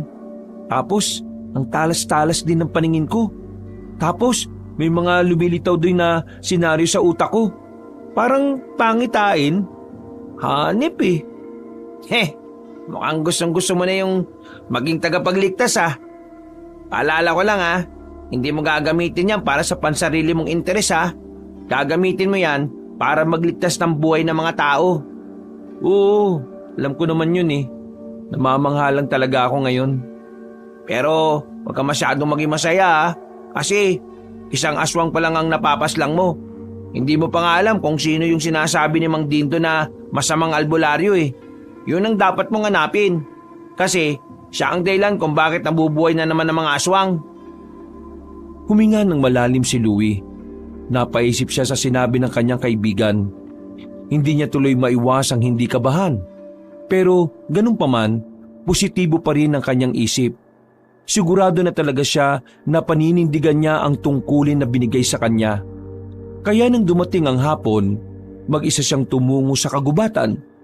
Sisigaw pa lang sana siya pero lumitaw na sa gilid ang ermitanyong matanda. Hindi mo na kailangan magsalita. Alam ko na ang desisyon mo. Masaya ako dahil tuluyan mo nang tinanggap. Hindi na ako mababahala sa paghahanap ng bagong tagapangalaga. Ano nang susunod kong gagawin, Mang Dindo? Umupo ka sa harapan ko. Kailangan mong mabasbasan. Nang sa galon tuluyan ka ng maging ganap na may-ari ng mutya na yan. Sinunod ng binata ang sinabi ng matanda. Hinawakan siya ni Mang Dindo sa ulo at sinmulan ng mga salita. Mahal na Panginoon, ako po ay lumalapit sa inyo sa pamamagitan ng dasal na ito. Gabayan niyo po ang binatang ito para labanan ng mga kampo ng kadiliman. Bigyan niyo po siya ng lakas ng loob at talino. Bigyan niyo siya ng sapat na dahilan upang manatili sa kanyang kalooban ang pagmamahal para sa buhay ng mga tao. Panginoon, kayo na po bahala sa kanya. Naniniwala po ko sa inyong kapangyarihan. Naniniwala ko na sa isang salita mo lamang ay agad naming masisilayan ng liwanag. Matapos ang ginawa ni Mang Dindo, naramdaman ni Louie na tila mas lalong gumaan ang kanyang pakiramdam. Para bang merong enerhiya na naglalaro sa kanyang buong pagkatao. Isa ka ng ganap na instrumento ng liwanag, Louie. Gamitin mo ang mutya ng lawin para ipagtanggol ang kabutihan. Aasahan ka ng sanlibutan. Dahan-dahang umatras sa matandang lalaki. May naapakan na naman itong kung ano, kaya munti ka na naman itong matumba. Mabuti na lang ay nasalo na naman ito ni Louie. Ay, Mang Dindo naman kasi. Tumingin naman kayo sa daraanan nyo. Makakalas ang braso ko sa inyo eh. Maraming salamat. O sige, hanggang sa muli, binatang mandirigma. Bumuntong hininga na lamang ang binata nang mawala sa paningin niya ang matandang yon. Naglakad na siya kagad pa uwi. Pero sa kasamaang palad, nadaanan na naman niya si Burnok at ang mga kasama nito. Nakita rin kitang kumag ka. Halika nga rito. Nakikiusap ako sa'yo. Ayaw ko makasakit. Anong sinabi mo? Ang ibig ko sabihin, ayaw ko masaktan ka. Nasaan ang kaibigan mo? Hindi pa kami tapos nun. Eh di ba, hindi naman kayo nakapagsimula? Aba, pilosopo ka ba? Hinawakan ni Burnok ang kanyang kwelyo. Sapilitan siya nitong inilapit. Bigla siya nitong sinampal. Pero sa hindi inaasahan, nahawakan ni Louie ang kamay ni Burnok. Nasalag niya ito ng walang kahirap-hirap. Maigpit niya itong hinawakan hanggang sa makaramdam na rin ng sakit ang binatang salbahe. Nagulat si Burnok sa kanyang ginawa. Kahit din si Louie ay nagtaka rin. Ang buong akala niya kasi, magagamit niya lang ang lakas niya kapag pinagana niya ang mutya. Napagtanto niya na may natural na rin pala siyang lakas kahit na nakapatpating anyo siya. O paano mo nasalag ang kamay ko? Ha? Hindi ko rin alam eh. Subukan mo nga ulit. Muling sinampal ni Burnok ang patpati na si Louie. Pero sa kasamaang palad, nasalag ulit ito ng binata. Lalong nagalit sa kanya si Burnok. Sinuntok siya nito pero umilag lang siya. Nasubsob tuloy ang lalaking si Burnok. Maging ang mga kasama nito ay natawa na lang din. Anong tinatawa-tawa nyo? Gusto nyo sungangain ko yung kalangala nyo? Hindi mo na kami maapi pa, Burnok. Kaya kung ako sa'yo, magtino ka na at sibulan mo nang isipin kung paano ka makakatulong sa baryo natin. Hindi naman siguro lingid sa kalaman mo ang nangyari kay Ara, di ba? May aswang sa baryo natin at hindi natin alam kung ilan pa sila. Sa halip na sinasayang mo ang oras mo sa pambubuli, gamitin mo yung tapang mo sa mga aswang. At sino ka naman para diktahan ako, ha? Hindi ko na kailangan magpakilala. Malalaman mo rin kung sino ako balang araw. Kung makapagsalita tong tukmol na to, akala mo kung sinong big time, ha? O sige na, kailangan ko na umalis. Pag-isipan mo mga sinabi ko, ha? Kayong lahat din. Naglakad na lamang si Louie at natameme si Burnok ng mga sandaling yon. Sinampal nito ang mga kasamahan. Hindi kasi nito matanggap na parang ininsulto lang siya ni Louie. Samantala, dinaanan ni Louie ang dalaga. Hindi na siya tumuloy sa loob ng bakuran dahil nakita niyang naroon na si Aling Dolor. Paalis na sana siya nang makita niya si Ara. Lumabas ang babae at lumapit sa kanya. Louie? Oh, bakit? May problema ba? Maraming salamat nga pala sa ginawa niyo nung nakaraan ni Jepoy, ah. Nagpasalamat ka na nung nakaraan, ah. Salamat uli. Kasi, ngayon, wala nang aswang na manager ko. Kung sino man ang lalaking nakaligtas sa'yo, napakabait niya, napakapogi, Napakatalino at napakamakisig. Siya ang tipo ng lalaki magugustuhan mo. Ha? Teka, magkakilala ba kayo ng lalaking yon? Ha? Hindi ah. Sinasabi ko lang ito base sa kumakalat na kwento sa baryo natin. Sayang nga lang, hindi ko natanong ang pangalan niya. Ayos lang yan. Mukhang makikita pa naman kayo ulit eh. Pero Ara, hindi tayo pwede maging kampante ah. Sa ngayon, isang aswang pa lang ang pumasyal sa baryo. At ang issue lang ay tungkol sa'yo. Pero sa mga susunod na araw, malakas ang pakiramdam ko na ang magiging issue na nito ay ang kaligtasan ng buong baryo. Bakit parang ang dami mong alam, Louie? Malamang, sa dami ba naman ang nangyayaring kababalagan dito sa atin, nagkaroon na ako ng interes na magsaliksik. Basta, sakaling may mangyari ulit na hindi na maganda, tawagin mo lang ako o kaya yung lalaking nagligtas sa'yo. Oo, maraming salamat ulit. Isang malabad ng ngiti na lamang ang naitugon ng binata. Tinapik niya ng mahina si Ara sa balikat at saka naglakad na rin palayo. Napabuntong hininga na lang siya. Gusto kasi talaga niyang sabihin sa dalaga na siya ang lalaking tinutukoy niya. Pero tingin niya kasi, mas mainam na wala na lang alam si Ara. Nang si ganon, ay makaiwas ito sa maaring gulo na may kaugnayan sa kanya. Louie, pre! Napalingon ng binata sa tawag na yun ni Jepoy. Nakangiti ito nang lumapit ito sa kanya. Pare, natanggap ako dun sa ina-applyan ko sa palengke. Ano, sama ka ba? Negative na pre. Alam mo naman na may responsibilidad ng nakapasan sa balikat ko eh. Dumaan pa ang mga araw, mas lalo pang naging malakas ang pangangatawan ni Louie. Kahit na hindi niya gamitin ang kapangyarihan ng mutya, nararamdaman niya na tumibay na ang kanyang katawan. Mula nang mapaslang niya ang aswang na manager, wala nang aswang ang nagparamdam sa kanilang lugar. Pero hindi naging kampante ang binata. Dahil matutulog siya sa gabi, palagi na lamang siyang nagkakaroon ng pangitain sa kanyang panaginip. Na isang araw ay gigising na lamang siyang marami nang nabiktima ang mga aswang. Ang mga panaginip na yon ang lagi niyang pinaghahandaan. Kaya naman kahit wala namang aswang na nagpapakita sa kanilang lugar, ay lagi pa rin siyang nagbabantay. Malakas ang kanyang pandinig. Mas lalong matalas naman ang kanyang paningin para magmasid. Kahit nga malayo ay nakikita niya. Apa, bakit ba hindi ka pa natutulog? Anong oras na Mag-aalas 3 na ng madaling araw.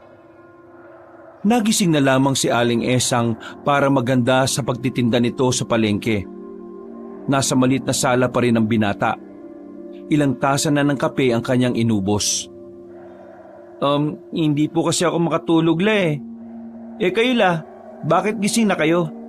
Kakagising ko lang, buang. Malamang maghahanda na ako ng paninda. Kung wala ka namang ginagawa tulungan mo na lang kaya ako magbitbit ng mga isda papuntang palengke. Hindi kasi dadaan ngayon si Kumaring Paring para maisabay ko sana sa karito ng mga daladala ko. Sige po, ako na rin po ang bahala magbuhat para mapagod ako. Baka sakaling antukin ako. Ano ba kasing mga iniisip mo? Bakit parang hirap ka yatang makatulog? Napapansin ko noong nakarang gabi ka pa ganyan. Wala naman Nagbabantay lang po ako. Nagbabantay saan? Binabantayan ko ang sarili ko. Baka mawala Sira ulo ka talagang bata ka. Hindi na po ako bata. Oo na, sige na. Tulungan mo na ako, halika na. Agad na isinali ni Louie ang mga isda papunta sa malaking planggana. Meron din mga galunggong sa isang balde. Nagulat ang kanyang lola nang makitang binuhat niya gamit ng kaliwang kamay ang planggana na may mga bangus. Habang sa kabila naman ay merong balding bitbit. Hindi makapaniwala ang matanda na ganoong kalakas ang binata. Ibaba mo nga ang planggana at magtulungan tayo magbitbit. Baka mamaya niyan magkasakit ka pa. Ayos lang. Malakas na po ako. Hindi na po ako yung dating sakitin na apo ninyo. Napatingin na lamang sa kanya ang matandang babae na parabang inaalam kung ano ang sinasabi ng binata. Bago pa magtanong ng kung ano si Aling Esang, niyaya na agad ni Louie ang kanyang lola maglakad. Madilim-dilim pa sa daan dahil mag-aalas 4 pa lang noon. Kailangan kasi ni Aling Esang na maagang makarating sa palengke noon. Dahil ang balita nito, may mga taga-ibang lugar na maagang mamimili. Habang naglalakad-lakad, nararamdaman ni Louie na parang may nakamasid sa kanila. Naririnig niya ang mga hakbang, pero nanatili silang patay mali siya dahil ayaw niyang matakot ang kanyang lola. La, bilisan po natin ng kaunti ang lakad. Bakit ba? Para madali tayong makarating. Naunang bumilis ang binata. Napilitan naman na matandang pantayan ng kanyang paglalakad. Nang makarating na sila ng palengke, hingal na hingal ang matanda. Buti na lang ay may mabibilan agad ng tubig doon. Walang yaka talaga, Louie ka. Pinagod mo ako. Bakit ba kasi kailangan magmadali? Kasi la, time is gold. Gold-goldin mo ang mukha mo. O siya, sige na. Iwan mo na ako rito. Ako nang bahalang maglatag nito. Magpahinga ka na. Anong oras na, oh? Baka magkasakit ka pa niyan. O sige po la, basta huwag ka masyadong pakapagod Sira ulo. Ngayon palang pagod na ako eh. O sige na, layas na. Nagmamadaling maglakad si Louie. Hindi dahil inaantok na siya, kundi dahil gusto niyang malaman kung sino ang nararamdaman niya kanina. Nang makarating na siya sa tahimik na kalye na yon, napatingin siya sa madilim na parte ng kagubatan. Kahit na madilim doon, nakita niya roon na parang may mga kalalakihang nagtatakbuhan. Mga natatakot at natataranta. Ang isa roon ay kilala ni Louie. Hindi siya maaaring magkamali. Kusang gumana ang mutya. Naging fitted na naman ang suot-suot niyang sando nang lumaki na ang katawan niya. Ito ang pangalawang beses na may makakaengkwentro siyang aswang. Pero wala siyang nararamdamang kahit na kaunting takot. Sa halip, ang tanging tumatakbo sa utak niya ay iligtas ang taong laging nambubuli sa kanya. Pagdating niya roon, inabutan niya si Bornok na nakaupo na sa damuhan. Kaharap nito ang aswang. Kusang pumasok sa isipan niya na isang gabunan ng aswang na yon. Tigilan mo tong damulag na to! Nang marinig ng aswang ang kanyang sigaw, napatigil yon. Para bang nagtataka rin kung sino siya. Anong sabi mo sa akin? Isa kang damulag. Pinapatulan mo lang ang mga walang laban sa'yo. Pero kapag alam mong mas malakas sa'yo ang kaharap mo, umuupo ka lang sa damuhan. Aba, loko ka! Hindi ka pwedeng mag-angas dahil nandito ako para iligtas ka mula sa nilalang na yan. Yabang mo! Sige nga! Ikaw, aswang! Ako ang harapin mo at hindi ang mahihina. Ginamit na ni Louie ang tila mata ng isang lawin. Sa talas ng kanyang mga mata, kitang-kita niya ang kahit bahagyang kilos ng kanyang kaharap. Hindi nagtagal, mabilis na lumundag sa kanya ang aswang. Nakalmot siya nito sa braso, pero hindi naman niya yun ininda. Sa halip, nahawakan ni Louie sa braso ang aswang. Binali niya yon ng walang kahirap-hirap. Narinig pa nga ni Bornok ang paglagutok ng buto. Hindi pinalagpas ni Louie ang pagkakataon. Hinataw niya ng malakas na sampal sa mukha ang kalaban niya. Kinurot niya rin ang utong nito. Napahiyaw ang aswang, pero dinakma ni Louie ang bibig nito at nilamutak. Makulit kang aswang ka ha? Itong sayo! Sinapak ni Louie ang aswang. Nagdurog ang mukha nito sa sobrang lakas ng suntok. Noong mga sandaling yon, namamangha si Bornok sa kanyang nasasaksihan. Ganun na lamang kadaling napas lang ni Louie ang gabunan na aswang. O sige na, tumayo ka na dyan. Wala ka nang dapat katakutan. Teka, paano mo nagawa yun? Ibig kong sabihin, bakit ang lakas mong sumuntok? Sino ka ba talaga? Tao ka ba? Ay nako, hindi na malaga kung sino o ano ko. Tara na, hatid na kita palabas ng gubat na to. Pero patay na ba talaga yung aswang na yon? Oo, patay na yon. Naapektuhan ang utak niya sa suntok ko, kaya wala nang pag-asang mabuhay pa yan. Sinimulan na nila ang paglalakad. Sa mga sandaling ito, hindi rin makapaniwala ang binatang si Louie na darating ang pagkakataong yon. Yung tipong makakasabay niya sa paglalakad ang taong matagal na niyang kinatatakutan. Ang taong matagal nang aalipusta sa kanya. Kahit na alam niyang nangyayari lamang ito dahil iba ang pangangatawan niya, nakakaramdam pa rin siya ng kagaanan ng loob. Marami kayo kanina, pero bakit ka iniwan ng mga kaibigan mo? Mga takot ang mga siraulong yun eh. Sila nagyaya na mag-aswang hunting. Tapos nung may nakita kami at ako ang nasa alanganin, ayun, iniwan nila ako. Hindi mo kasi sinusuri ng maigi mga kaibigan mo eh. Natatanggapin mo sa buhay mo. Barkada mo lang sila, hindi sila kaibigan. Aba, parang may alam ka sa buhay ko ha. Eh palagi ka nang bubuli. Maangas ka, siga ka, matapang. Sa pagkakaalam ko, may partikular na tao ka lang na laging pinagtitripan eh. Ah, si Louie yun. Louie? Ano bang nagawa niya kasalanan sa'yo? Wala. Wala naman siya kasalanan sa akin eh. Gusto ko lang siyang bisitin. Kasi naiinggit ako sa kanya eh. Kahit na lola na lang niya ang kasama niya, ang saya-saya niya. Mahal siya ng lola niya.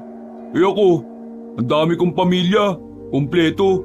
Pero kahit na kailan, hindi ako nakaramdam ng pagmamahal. Kasi anak lang naman ako sa labas eh. Sampid, nakikitira. Kaya kapag nakikita ko si Louie, itagalit ako. Kasi bakit siya? Kaya niyang maging masaya kahit isa lang ang meron siya.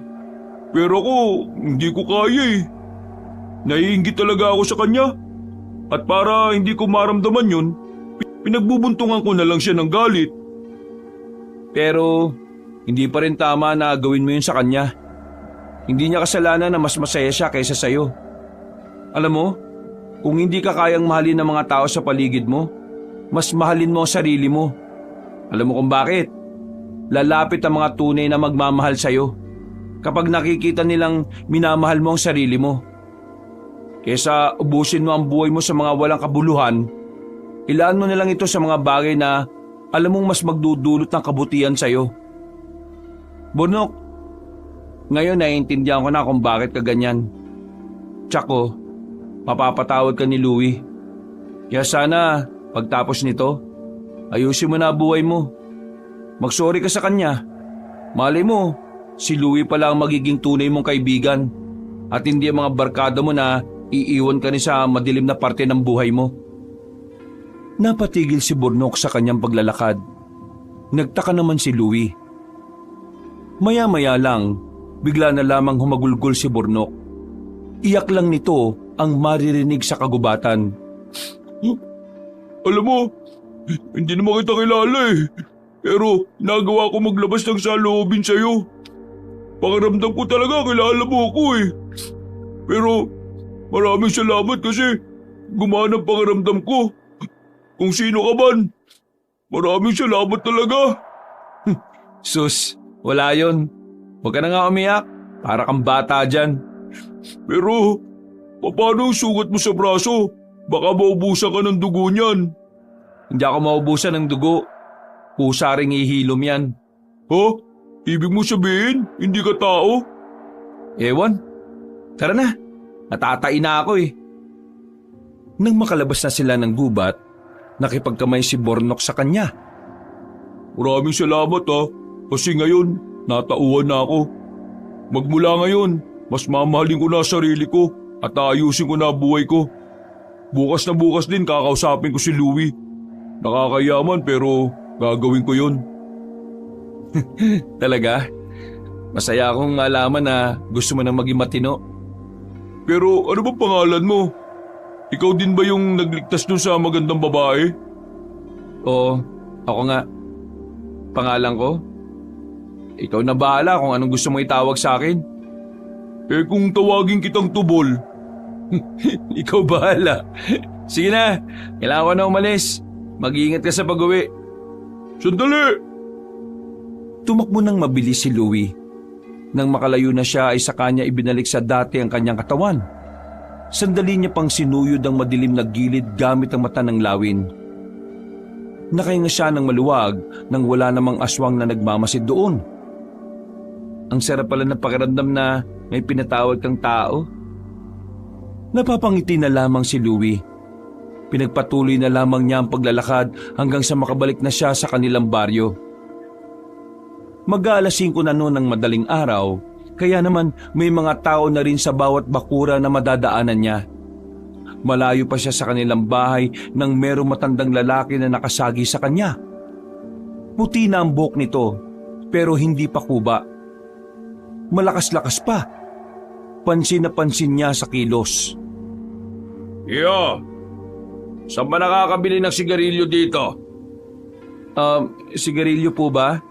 Diyan sa kaliwang kanto po. May tindahan dyan. Pero hindi ko lang sigurado kung bukas na. Sige, maraming salamat. Maglalakad na sana si Louie nang biglang magsalita pa ang matandang lalaki. Paglingon niya, tila iba na ang tingin nito sa kanya. Iba na rin ang nararamdaman niya sa matandang yun. Iyo, wag sanang malagay sa alanganin ng mga mahal mo sa buhay nang dahil lang sa pagkontra mo sa mga aswang. Po? Ano pong sinasabi niyo?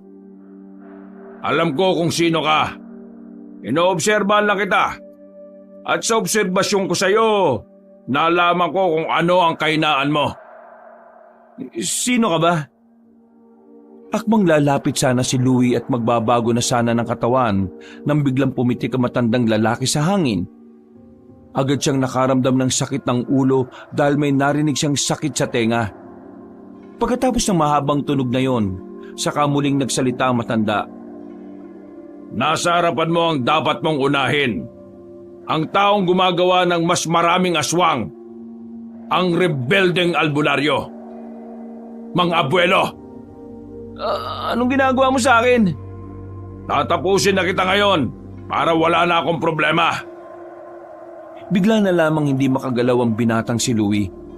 Nagpapatuloy ang pagsakit niya ng ulo.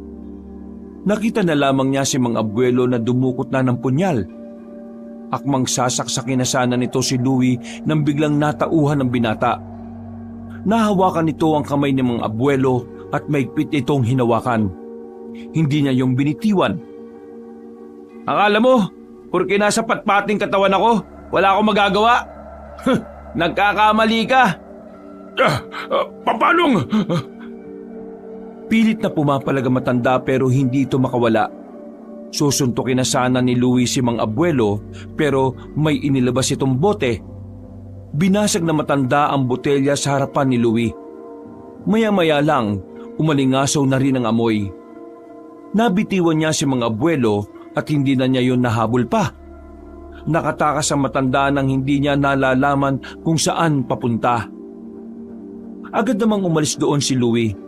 Nahihilo siya sa amoy. Pero kahit na ganoon, nagawa niya pa rin makabalik sa kanilang bahay. Sa mismong pintuan na siya nawala ng malay. Nang magising siya ay 6:00 na ng umaga. Nasa sala siya habang nakaiga sa ilalim ng lamesa. Nang idilat niya ang kanyang mga mata, nakita niya ang madungis na matanda. Agad siyang tumayo para malaman kung sino yun. Mang Dindo? Ako ang nagbantay sa iyo habang wala kang malay. Baka kasi balikan ka ni Abuelo. Buti na lang inabutan kita. Sa ngayon maayos ka na. Ano po bang nangyari? Hindi mo naaalala? Nakaharap mo ang masamang albularyo. Pinasabugan kanya ng masamang amoy. Ang amoy na yon ay maaring makamatay sa isang kagaya mo. Buti na lang nakalayo ka kagad doon. Oo nga pala. Sayang at hindi ko siya napatay kanina. Dapat hindi ako naging kampante. Mahirapan ka talagang paslangin siya. Kahit na abot kamay mo na ang buhay niya, masyado siyang tuso, Louie. Baka nakakalimutan mo. Sinabi ko sa iyong albularyo siya. Ang albularyo, kabisado mga mutya, anting-anting o agimat. Alam niya kung paano ito kokontrahin. Bukod pa roon, marami din siyang mga pautot. Ngayon, nagkaharap na kayong dalawa. Nakakasiguro ko na sa susunod na paghaharap ninyo mas mahihirapan ka pa. Pero gusto ko lang malaman, tao lang din ba siya? Kanina, oo. Pero sa susunod na makaharap mo siya, doon na tayo hindi nakakasigurado. Bakit? Anong ibig niyo sabihin? Siya ang lumikha sa mga aswang. Kaya alam kong kayang-kaya niya ring gawing aswang ang sarili niya. Naglakad si Louie palapit sa lamesa, saka ininom ang kape na iniinom ni Mang Dindo. Salubong ang kilay nitong nagtanong ulit. Pero, Mang Dindo, gusto ko lang malaman, ano ba talaga ang pinaglalaban niya? Bakit siya naging masama? Ngayon alam ko na rin ang kanyang dahilan. Sasabihin ko na rin sa'yo. Sa pagsasaliksik ko, dati siyang miyembro ng samahan ng mga albularyo sa norte. Pilit niyang pinapaliwanag sa mga kapwa niya albularyo na ang mga aswang pwede raw magamit laban sa mga masasamang tao. Kumbaga, gagawin niyang kasangkapan ng mga aswang para ipantapat sa mga kalaban na gaya na lang ng rebelde. Mga mananakop, mga holdapper sa bayan, o kung sino-sino pang masasama. Ang kaso nga lang, kinontra siya ng mga kasama niya. Ang sabi sa kanya, hindi pwedeng mangyari ang gusto ni Abuelo dahil ang mga aswang likas na masasama. Hindi nila yung pwedeng pagkatiwalaan kahit pa galing lang ito sa Yanggaw. Malaki rin daw ang tsansa na baka ang aswang na gagamitin nila kalabanin din sila balang araw. Dahil tutol ng mga kasamahan niya, kinuha lahat ng kagamitan niya para sa pangyayanggaw. Itinuring siyang kalaban dahil sa banta na pwede siyang makagawa ng mga aswang. Nagalit si Abuelo at dito na nagsimulang kamuhian ni Abuelo ang mga albularyo. Mas lalo pa itong nagalit ang malaman niyang pati ang mga kapatid niya pinalayas na sa baryo. Kahit kinuha sa kanya ang mga kagamitan niya sa pangyayanggaw, hindi naman nakuha sa kanya ang kanyang kaalaman. Nakapagsimula siya ulit. Pero bilang isang masamang albularyo na, tuluyan na niyang nakalimutan ang kabutihan mula nang mamatay ang mga kapatid niya dahil sa malakas na bagyo. Noong pinalayas kasi sila, saktong may dilubyong dumating. Napapailing na lamang si Mang Dindo sa kanyang kinukwento. Kahit ito ay nanghihinayang din sa husay ni Abuelo. Malalim pala ang pinagugutan niya. Pero kahit na ganun, hindi pa rin tama na idama niya mga tao na wala namang kinalaman sa galit niya. Kaya nga narito tayo para pigilan siya. Kailangan natin siyang iligpit bago pa niya tuluyang masira ang pagiging albularyo niya. Mang Dindo, kung may mga nalalaman ka pa para mas lalo kong lumakas, pakiusap, ituro niyo na sa akin. Gusto kong paghandaan ng posibilidad na pagtatapat naming dalawa.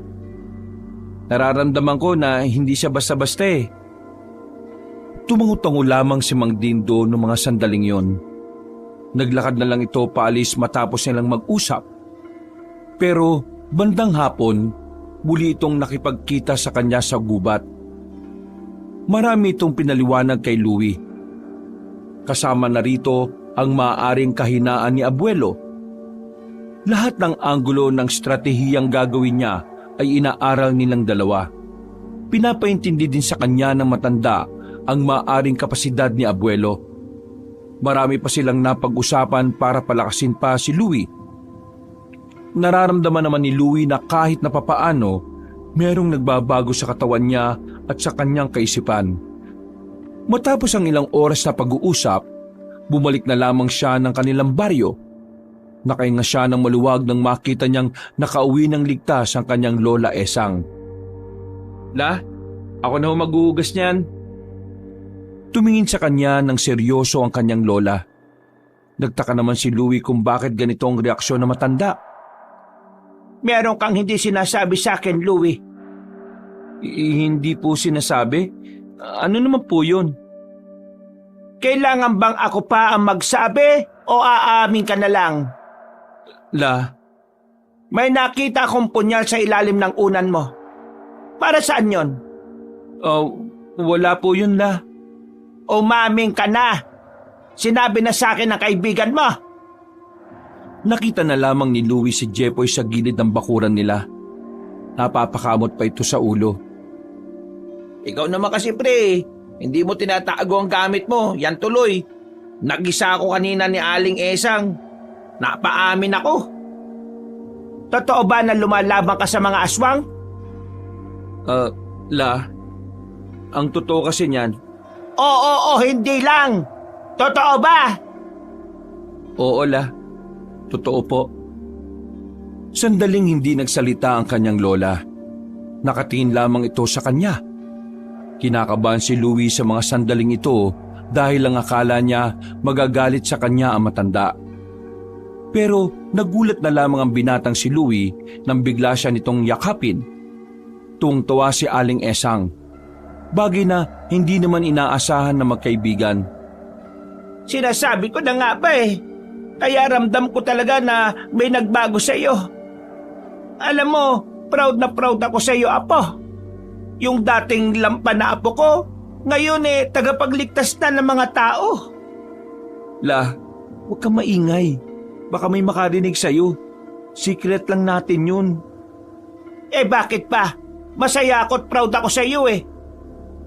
Akala ko naman kanina magagalit ka na eh. Ako nga rin eh. Kinakabahan ako kanina. Lola, wala pang ibang nakakaalam nito ha. Kayong dalawa pa lang ni Jepoy. Kaya sana, wag na wag niyong ipagsasabi. Maabala ako sa mga misyon ko kapag may nakaalam kung sino ako. Makakaasa ka sa akin na po. Basta ipapangako mo sa akin na kahit na ano mangyari, palagi kang mag-iingat. Suportado kita sa ginagawa mo kahit na alam kong delikado. Kasi alam ko na yan ang magpapasaya sa kalooban mo. Gusto ko lang umuwi ka ng ligtas. Mapapangako mo ba yon? Opo, La. Pangako po yan. Naging maayos naman ang usapan na yon. Walang naging problema dahil tanggap ni Aling Eseng ang gustong gawin ni Louie. Pero kahit na ganon, kinakabahan pa rin si Louie para sa kanyang lola. Pumasok na naman kasi sa utak niya ang matinding si Abuelo. Bigla na lamang niyang napagtanto na baka gamitin ito ang mga mahal niya sa buhay para pahinain siya. Nagdaan ng ilang araw, nakakuha si Louie ng mga pangontra mula kay Mang Dindo. Pinalibot niya yon sa kanilang bahay. Proteksyon yun ng kanyang lola para sakaling lumapit ang mga aswang sa bahay nila ay hindi makakapasok ang mga yon. Sigurado naman kayang epektibo mga nilalagay natin pangontra. Isang oras na lamang ay sasapit na ang gabi nun. Katatapos lang nilang maglagay ng mga pangontra. Kampante ang binata na sapat na ang mga pangontra na yon para mailigtas niya ang kanyang lola. Si Mang Dindo nagbigay, kaya nakakasiguro akong okay na okay yun. Kung gusto mo, sasamahan ko na lang si lola mo sa loob ng bahay mula ngayong gabi. Para kung sakaling may mga umataking aswang, merong aalalay sa kanya. Ayos lang ba sa'yo? Oo naman no, para ka namang others. Maraming salamat pre ha. Maya-maya lang ay tumungo na rin ang dalawang binata sa palengke. Sinundo na nila ang matandang babae. Nakauwi naman sila ng ligtas. Ipinaliwanag na rin nila ang tungkol sa mga inilagay nilang pangontra. Sang-ayon naman din ang kanyang lola Eseng sa bagay na yon. Natatakot din naman kasi ito sa mga aswang. Noong gabing yon, ilang oras silang naghintay sa posibilidad na umatake na ang mga aswang. Pero wala man lang nararamdaman si Louie kahit na isang presensya. Ganoon pa man, bawat sandali na ligtas ang kanilang kalagayan ay ipinagpapasalamat na lamang ng binata. Pero hindi pa rin nakakampante ang kanyang kalooban. Hanggat buhay si Mang Abuelo, mananatiling nasa panganib ang kanilang buhay. Dito lang kayo ni Lola. Oh, saan ka pupunta? Maglilibot ako. Kailangan ko makasiguro na talagang walang aswang. Naghihinala kasi ako na baka itinatago lang nila ang kanilang presensya o amoy eh. Posible ba yon? Kaya yun nga ang aalamin ko. Ikaw na munang bahala kay Lola ah. Umalis ng bakuran ng binata. Nagsimula na siyang maglibot-libot. Hindi pa niya napapalaki ang kanyang katawan. Normal pa ang kanyang itsura. Inilalaan niya kasi ang lakas niya sa oras na makaharap na niya ang mga aswang.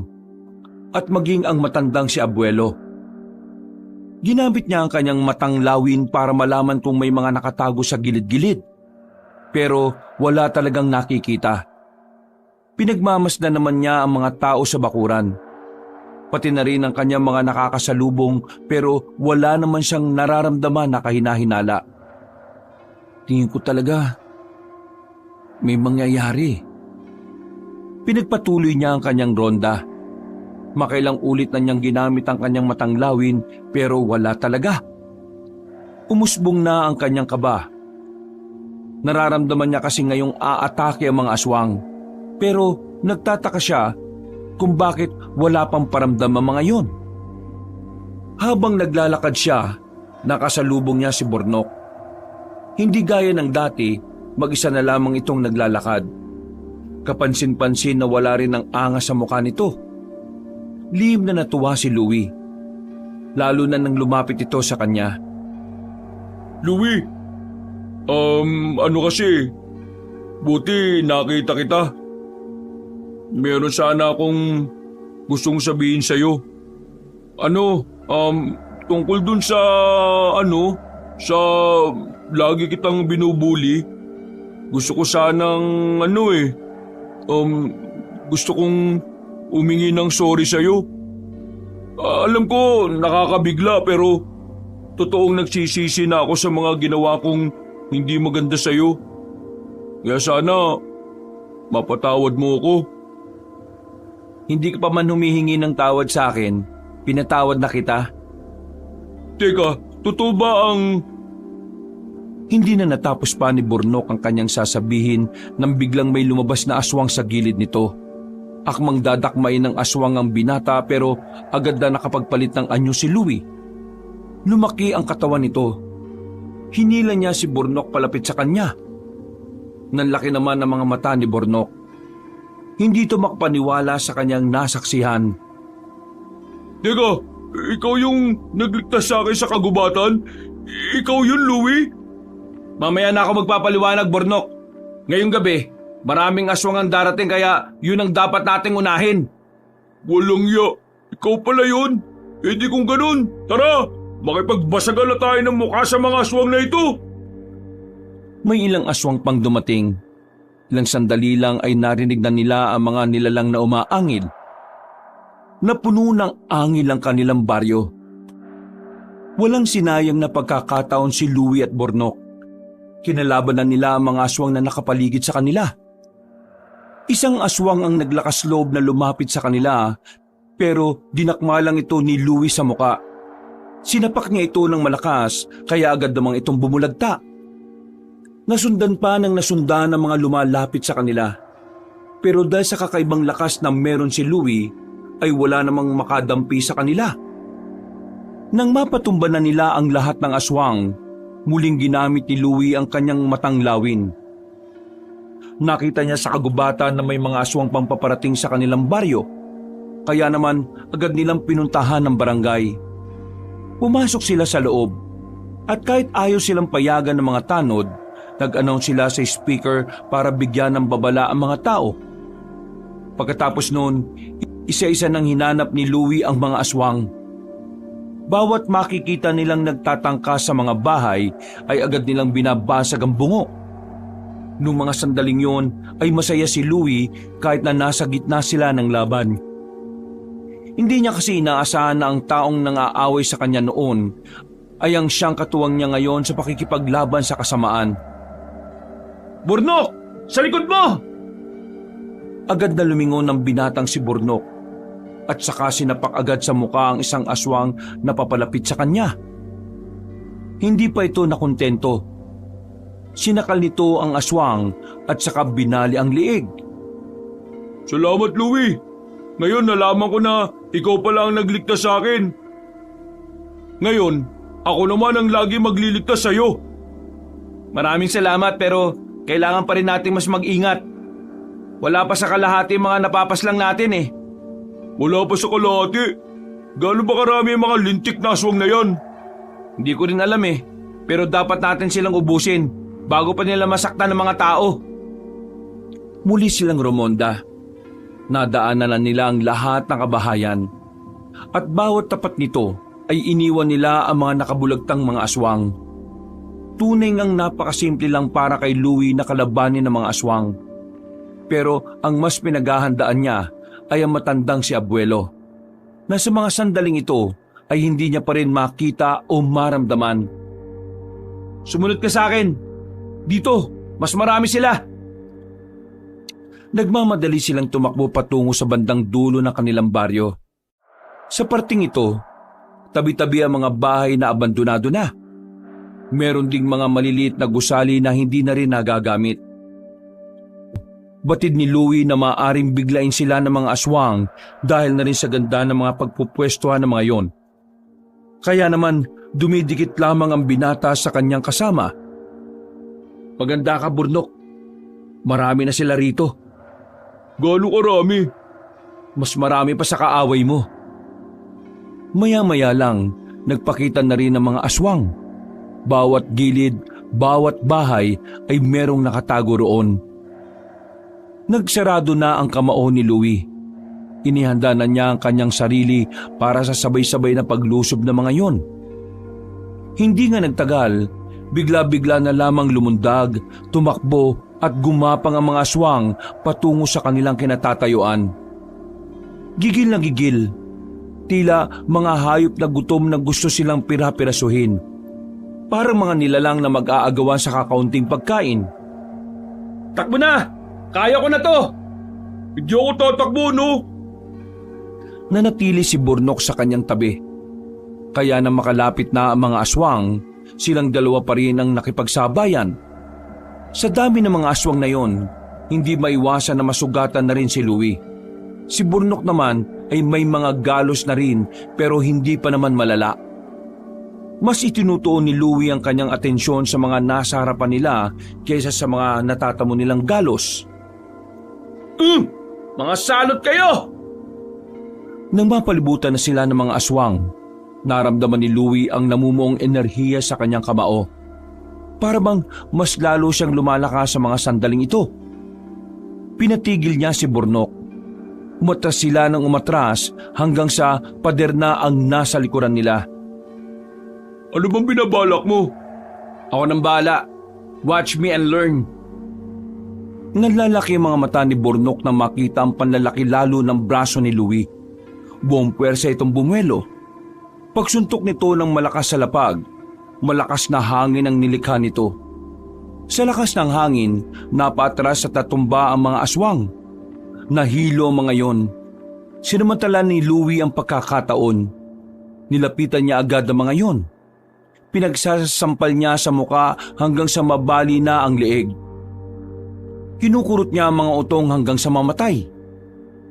Tumulong na rin si Burnok para tapusin ang mga aswang na yon.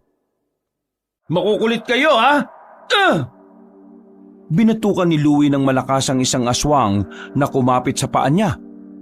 Sa lakas ng kanyang pagkakabatok ay tumabingi pa ang ulo ng aswang na yon. Wala pang 5 minuto, patay na ang mga aswang na naroon. Sa mga pagkakataong yun, nakakasigurado na si Louie na halos lahat na ng aswang na nasa kanilang baryo ay napaslang na nila. Kung meron mang natira, ay mangilan-ngilan na lang. Grabe, nakakapagod. Pero ang saya, ganito pala makipagsapakan sa aswang. Palis na sana sila nang bigla silang makarinig ng mabagal na palakpak. Nakita ni Louie ang imahe ng isang matanda sa likuran ng isang bahay sa pamamagitan ng mata ng isang lawin. Lumabas ka na dyan! Nakikita kita! Naglakad ang matandang lalaki patungo sa kanilang harapan. Kampante at parang wala man lang itong nararamdamang takot. Sino naman ang matandang yan? Siya ang may pakana ng lahat ng ito. Siya ang dahilan kung bakit ang mga pangkaraniwang tao ay naging aswang. Siya ang ugat ng kasamaan na ito. Labis mo talaga akong pinapahanga sa taglay mong kalakasan, iho. Hindi ko inakala na ganito ka na pala kalakas ngayon. Mas malakas kung ikukumpara sa mga unang obserbasyon ko sa'yo. Itigil mo na ito. Walang kinalaman ng mga inosenteng tao kung ano man ang naging problema mo noon. Balikan mo ang mga albularyong nambaliwala sa ideya mo. At hindi ang mga tao rito na wala namang alam sa problema mo. Huwag kang mandamay ng iba. Balikan? Gusto mong balikan ko sila? Ano bang saysay? Lahat naman sila wala na sa mundong ito. Lahat sila pinatay ko na. Nabubulok na sila sa lupa ngayon. Pinagsasaluhan na ng mga uod ang mga buto nila. Matagal nang nasimot ang mga laman loob at karne nila sa himlayan.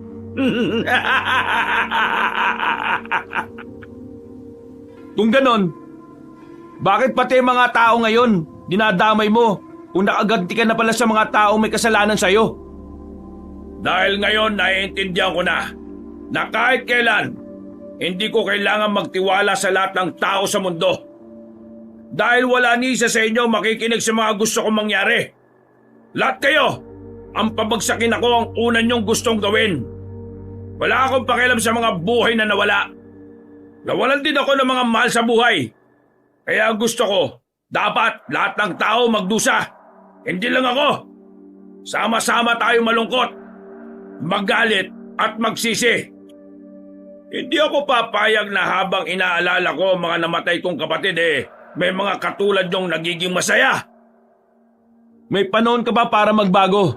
Hindi pa huli ang lahat. Narinig ko na ang mga salitang yan sa mga taong pinatay ko. Hindi mo alam ang sinasabi mo, iho. Wala nang puwang sa pagbabago ang mga kagaya kong sandamakmak na ang ginawang kasamaan. Pero kahit kailan, wala akong pinagsisisihan.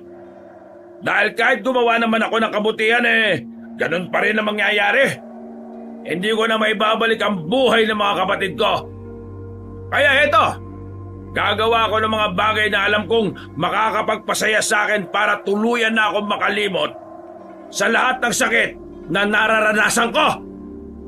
Nagkakamali ka!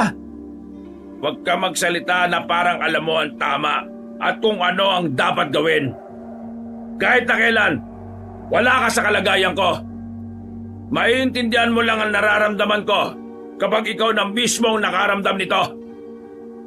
Kaya ngayong gabi, ikaw ang una kong buburahin dahil ikaw ang masyadong mapapel. Matitikman mo ang galit ng mabagsik na itim na albularyo.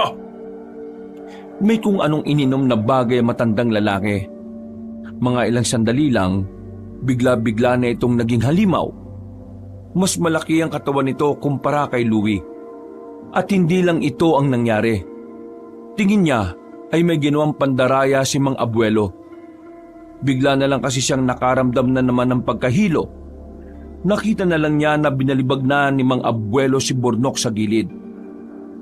Wala kang karapatan na magsalita dahil wala ka noong panahon na nagdurusa ako. Sinubukan makakilos ni Louie, pero gegewang-gewang lang siya. Naramdaman na lamang niya na hinuwakan na siya ng matandang lalaki sa liig. Siya naman ang nakatikim ng malakas na sampal. Sa lakas ng impact ay naramdaman niyang tanggal ang kanyang isang ngipin sa gilid. Ang mga kagaya mong pumapapel, ikaw ang dapat unang mawala. Magiging abala ka pa sa lahat ng gusto kong gawin. Hindi lang yun ang natanggap ni Louie. Binugbog siya ni Mang Abuelo. Pinagsasasapak siya sa mukha at sa kung saan-saan pang parte ng kanyang katawan. Lupay-pay na ang binata ng mga sandaling yon, pero pinipilit pa rin niyang makabangon.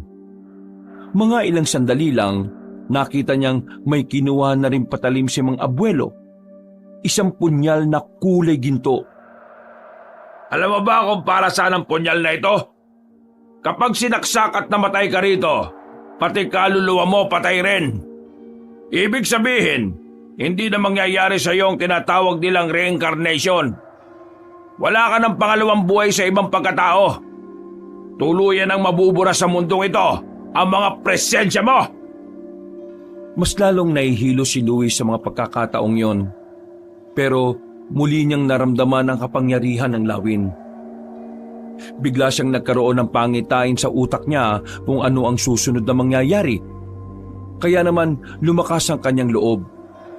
Sasakyan lang niya ang mga nagaganap hanggang sa makarating na sila sa senaryo na inaasahan niya. Kailangan niya lang pahabain pa ang oras. Mga abuelo, naiintindihan na kita kung bakit ka naging ganyan. Maniwala ka man o hindi, minsan na rin naging malupit sa akin ang mundo.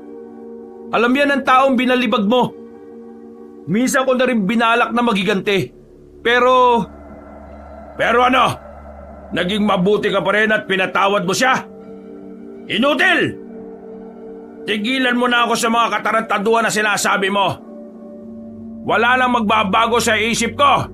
Papatay na kita! Biglang nagliwanag ang mga mata ni Louie nang makita niyang nakaamba na ang matandang lalaki.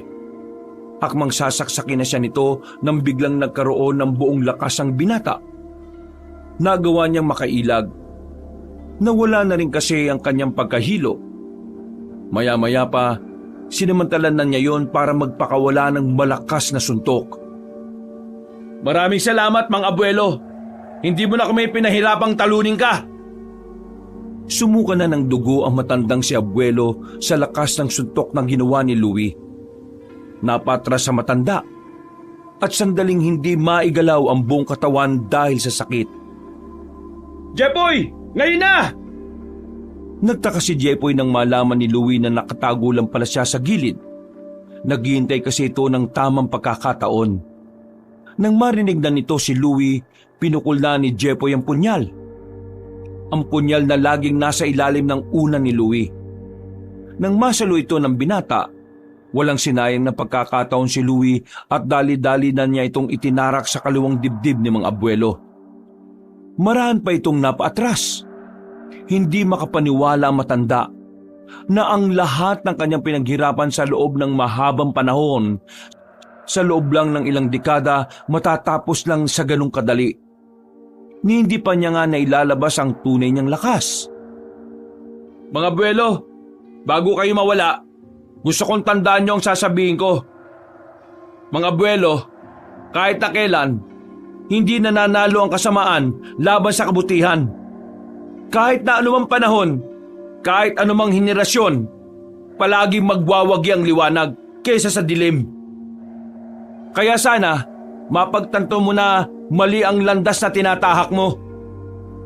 Oo, mali ang landas na tinatahak ko. Kasi ang landas na ito ang nagbigay sa akin ng pangalawang buhay. Hindi ako mabubuhay sa landas na gusto nyo. Kahit mamatay ako ngayon, kahit kailan, ay hindi ako magsisisi. Unti-unting napaluhod ang matandang si abuelo. Hanggang sa ilang minuto nga lang ang lumipas, tuluyan ang nalugutan ng hininga ang matandang lalaki.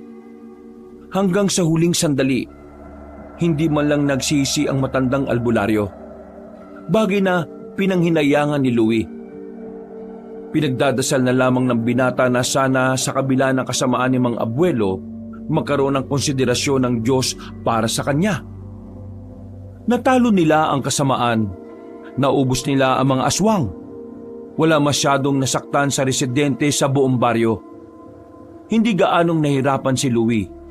Sa isip-isip niya, marahil sinwerte lang din sila. Dahil kahit papaano naman, tao pa rin naman si mga abuelo.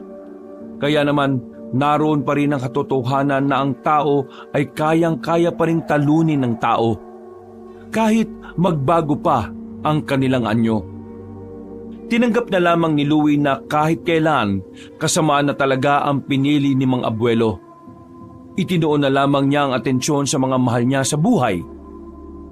Matapos ang laban na yon, tuluyan ang nalaman ng lahat na si Louie ang nagligtas sa buong baryo.